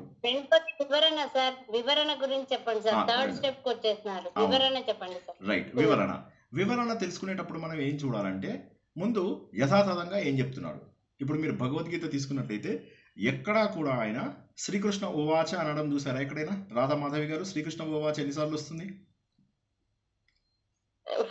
ఫస్ట్ స్టార్టింగ్ చెప్తున్న తర్వాత ఇంకెక్కడ చెప్పండి సార్. శ్రీకృష్ణ ఉవాచ అని ఎక్కడ అనరు. ఎందుకోసమని? ఎందుకంటే అక్కడ భగవంతుడి మాటగా తీసుకుంటారు, దాన్ని భగవంతుడి మాటగానే తీసుకుంటారు, శ్రీకృష్ణుడిగా తీసుకోరు. కాబట్టి దాన్ని బట్టి ఏమర్థమైంది? వైష్ణవులు దాన్ని ఒక రకంగాను, తర్వాత శైవులు దాన్ని ఇంకో రకంగాను చెప్పకూడదు. వివరణ అనేటటువంటిది క్లియర్ కట్గా అందులో ఏది ఉందో అదే మీనింగ్ తోటి వెళ్ళాలి. ఎక్కడ కూడా దేవుడు నేను నారాయణని లేకపోతే నేను నరసింహస్వామిని ఇవన్నీ చెప్పడం లోపల చెప్పినా వాటి అర్థాలు వేరుంటాయి. ఇక నెక్స్ట్ మూడవది ఆచరణ. వివరణ సరిగా ఉన్నప్పుడు భగవంతుడు చెప్పిన మాటలు గుర్తుంచుకోవాలి. 15వ అధ్యాయంతో భగవద్గీత అయిపోతుంది. ఏం చెప్తాడు 15వ అధ్యాయంలో భగవంతుడు? మమైవాంశో జీవలోకే జీవభూత సనాతన మనశ్షష్టానింద్రియాన్ని ప్రకృతి స్థాని కరిషతి అంటాడు.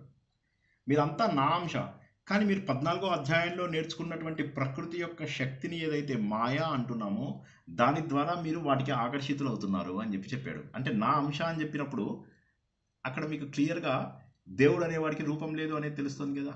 దేవుడు అనేవాడికి రూపం లేదు. వేదం అనేదే మనకు ప్రామాణికం. వేదంలో దేవుడికి ఎక్కడా రూపం లేదు.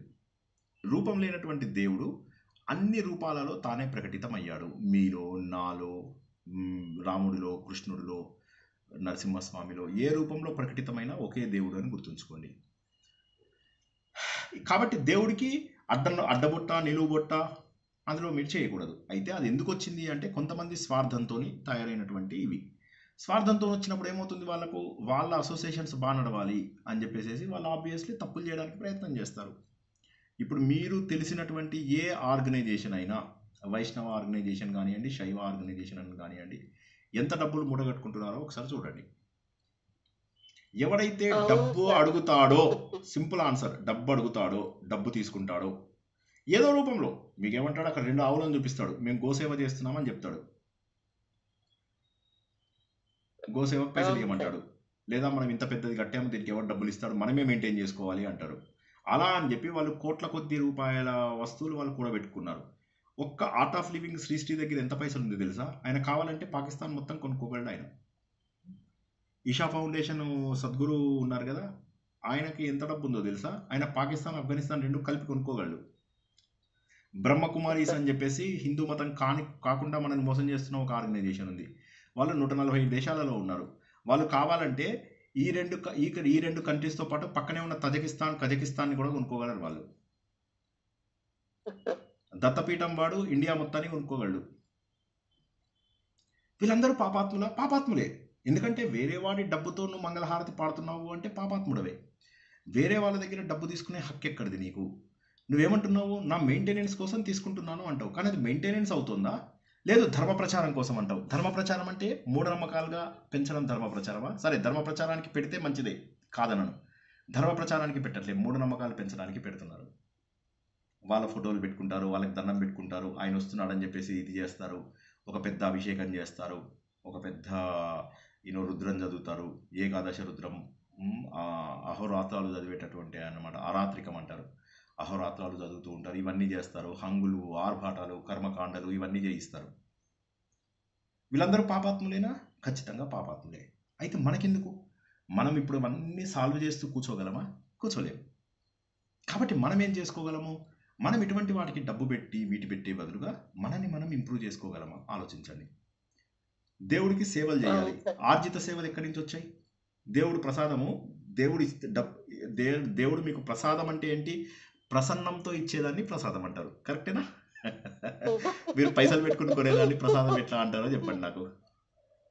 కాబట్టి అమ్మ నేనేమంటున్నానంటే గుర్తుంచుకోండి, ఆచరణ వరకు వచ్చేసరికి మీరు ఏం చేస్తారంటే, ఎక్కడైతే డబ్బులు లేవో, ఎక్కడైతే మీ అంతటా మీరే స్వాధ్యాయం చేసుకోగలరో, ఋషికేష్కి వెళ్ళండి.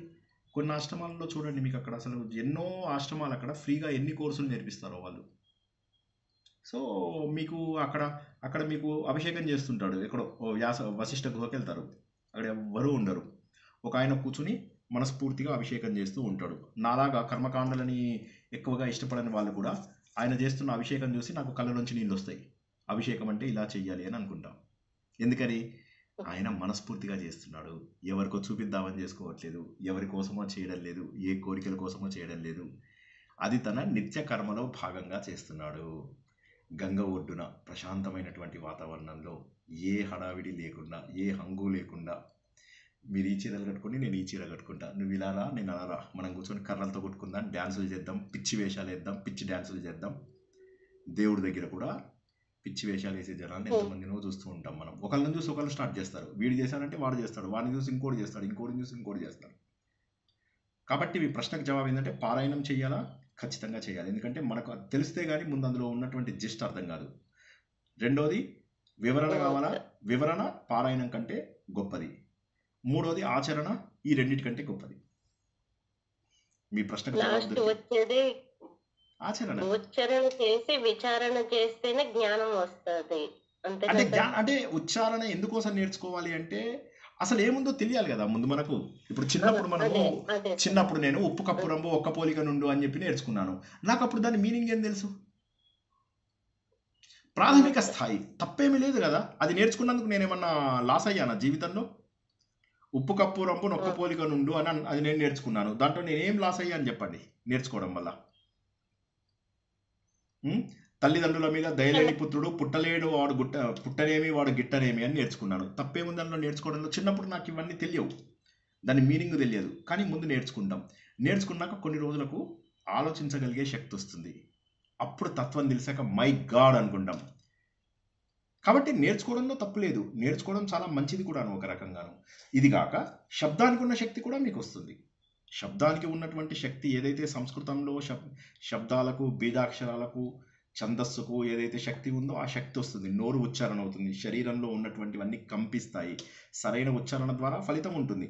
కాకపోతే ఆ ఫలితాన్ని మీరు మనసుకు అనుసంధానం చేసి, ప్రకృతితో అనుసంధానం చేస్తే ఎక్కువ శక్తి వస్తుంది. జై శ్రీకృష్ణ. జై గురుదత్త అంటే తప్పేం లేదండి, అనండి. నేను నాకు అలవాటై జై శ్రీకృష్ణ అంటాను అంతే. ఎవరు ఏ దేవుడన్నా ఆకాశాత్ పతితంతోయం యథా గచ్చతి సాగరం సర్వదేవ నమస్కారం కేశవం ప్రతి గచ్చతి, ఒకరికే చెందుతుంది. ఇదంతా కూడా త్రిమూర్తుల స్వరూపమైనటువంటి పరబ్రహ్మకే చేరుతుంది. కేశవం అంటే సార్ మీరు విష్ణు భక్తులా అని అడగకండి. కేశవం అంటే ముగ్గురు యొక్క రూపము అని చెప్పేసి అర్థం. బ్రహ్మ విష్ణు మహేశ్వరుల రూపమైనటువంటి పరబ్రహ్మకే చెందుతాయి. కరెక్ట్ అనేది మీరు చూపించారు. కేశవ అంటే కరెక్ట్. కరెక్ట్. జై శ్రీకృష్ణ. సార్ కల్మష రహితుడు భగవంతుడు, కల్మష సహితుడు మానవుడు అంతే కదా సార్? కల్మషాలు లేకుండా చేసుకోగలుగుతాం మనము, అప్పుడు మనం దేవుళ్ళం అయిపోతాం. అందుకే ఏమంటారు ఆయన, మన విద్యాప్రకాశ్ ఆనందగిరి స్వామి ఏమంటారు తెలుసా? Man minus mind is equal to God. మనిషిలోంచి అనవసరమైన చెత్త ఆలోచనలు తీసేస్తే man is equal to God. మనిషిలోంచి చెత్త ఆలోచనలను తీసేస్తే దేవుడు అయిపోతాడు. Man minus mind is equal to God. నేనేమంటున్నానంటే మహానుభావుడైనటువంటి విద్యాప్రకాశ్ ఆనందగిరి, ఇప్పుడు మనకు లివింగ్ లెజెండ్ తత్వ విధానంద, ఇది కాక మీకు ఋషికేశ్లో ఉన్నటువంటి మహానుభావులు శివానందాశ్రమం, కైలాసాశ్రమము, అరవిందాశ్రమము, తర్వాత దయానందాశ్రమము, ఇటువంటి వాటిల్లో చూడండి. మీరు చూస్తే ఏమవుతుందంటే you will be able to really understand the essence of life. అది మీకు అప్పుడు తెలుస్తుంది క్లియర్గా. సారీ, ఏదో అనబోతున్నారా? చెప్పండి శైలజ గారు. మీరు ఇంకొక ఎగ్జాంపుల్ ఇచ్చిండ్రు సార్. ఇప్పుడు తుప్పు పట్టిపోయింది అనేసి దాన్ని పడేయడం అంటే ఆ మ్యాగ్నెట్ దగ్గరికి ఆ తుప్పు అనేది మనం తీసేసినాము అంటే గన ఆటోమేటికల్లీ ఆ ఐరన్ కి మ్యాగ్నెట్ కి అతుక్కుంటుంది అనే మాట మీరు చెప్పింది. అంటే ఇప్పుడు మన లోపల ఉండే ఆ తుప్పును వదిలించుకున్నాము అంటే ఆటోమేటిక్ గా ఆ మ్యాగ్నెట్ అనే భగవంతునికి మనము కనెక్ట్ అయిపోతాము. అది కూడా చాలా సూపర్ ఫాస్ట్ గా కరెక్ట్ చాలా సూపర్ ఫాస్ట్ గా అతుక్కుంటాం. అంటే దేవుడికి అతుక్కోవడానికి పెద్ద మనం కష్టపడాల్సిన అవసరం లేదు. చెత్తని తొలగించుకున్నామంటే చాలా సూపర్ ఫాస్ట్ గా అందుకుంటాం దేవుణ్ణి. జై శ్రీకృష్ణ. ఇంకెవరికైనా లాస్ట్ మినిట్ ప్రశ్నలు ఉంటే అడగండి, లేకపోతే ఈ రోజుకి ముగించుకుందాం. రేపు భగవంతుడి యొక్క పూర్ణ స్వరూపం విష్ణు సహస్రనామం తెలుసుకుంటాం. విష్ణు సహస్రనామంలో ప్రతిసారి ఎన్నో కొత్త విషయాలు తెలుసుకుంటున్నాం, ఎంతో తత్వం. 10 నామాలు చెప్పుకోలేకపోతున్నాం మనం విష్ణు సహస్రనామంలో. ఎందుకంటే అంత గొప్పగా మనం భగవంతుడి యొక్క రూపాన్ని తెలుసుకుంటున్నాం. భగవంతుడి రూపం మనకు లేదు, తెలియదు. కాబట్టి అంత వివరణ ఇస్తే వాళ్ళన్నిటి యొక్క కలయికతో ఒక్కొక్క దేవుడి యొక్క రూపాన్ని మనం వేసుకుంటున్నాం. కాబట్టి అటువంటి అద్భుతమైనటువంటి మరిన్ని లక్షణాలు, మరిన్ని క్యారెక్టరిస్టిక్స్ రేపు తెలుసుకుంటాం. ఓకేనా? ఇంకెవరికైనా ఏమైనా ప్రశ్నలు ఉంటే అడగండి, లేకపోతే క్లోజ్ చేసుకుందాం.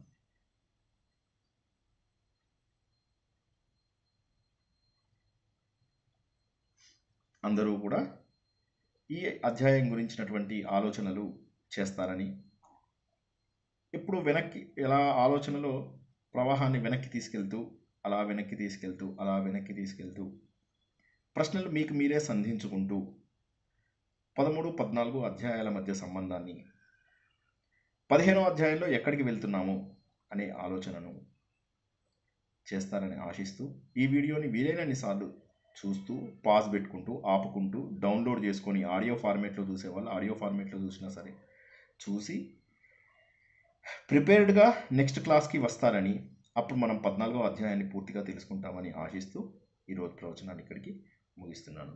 అందరికీ శుభరాత్రి. జై శ్రీకృష్ణ. జై కృష్ణ సార్.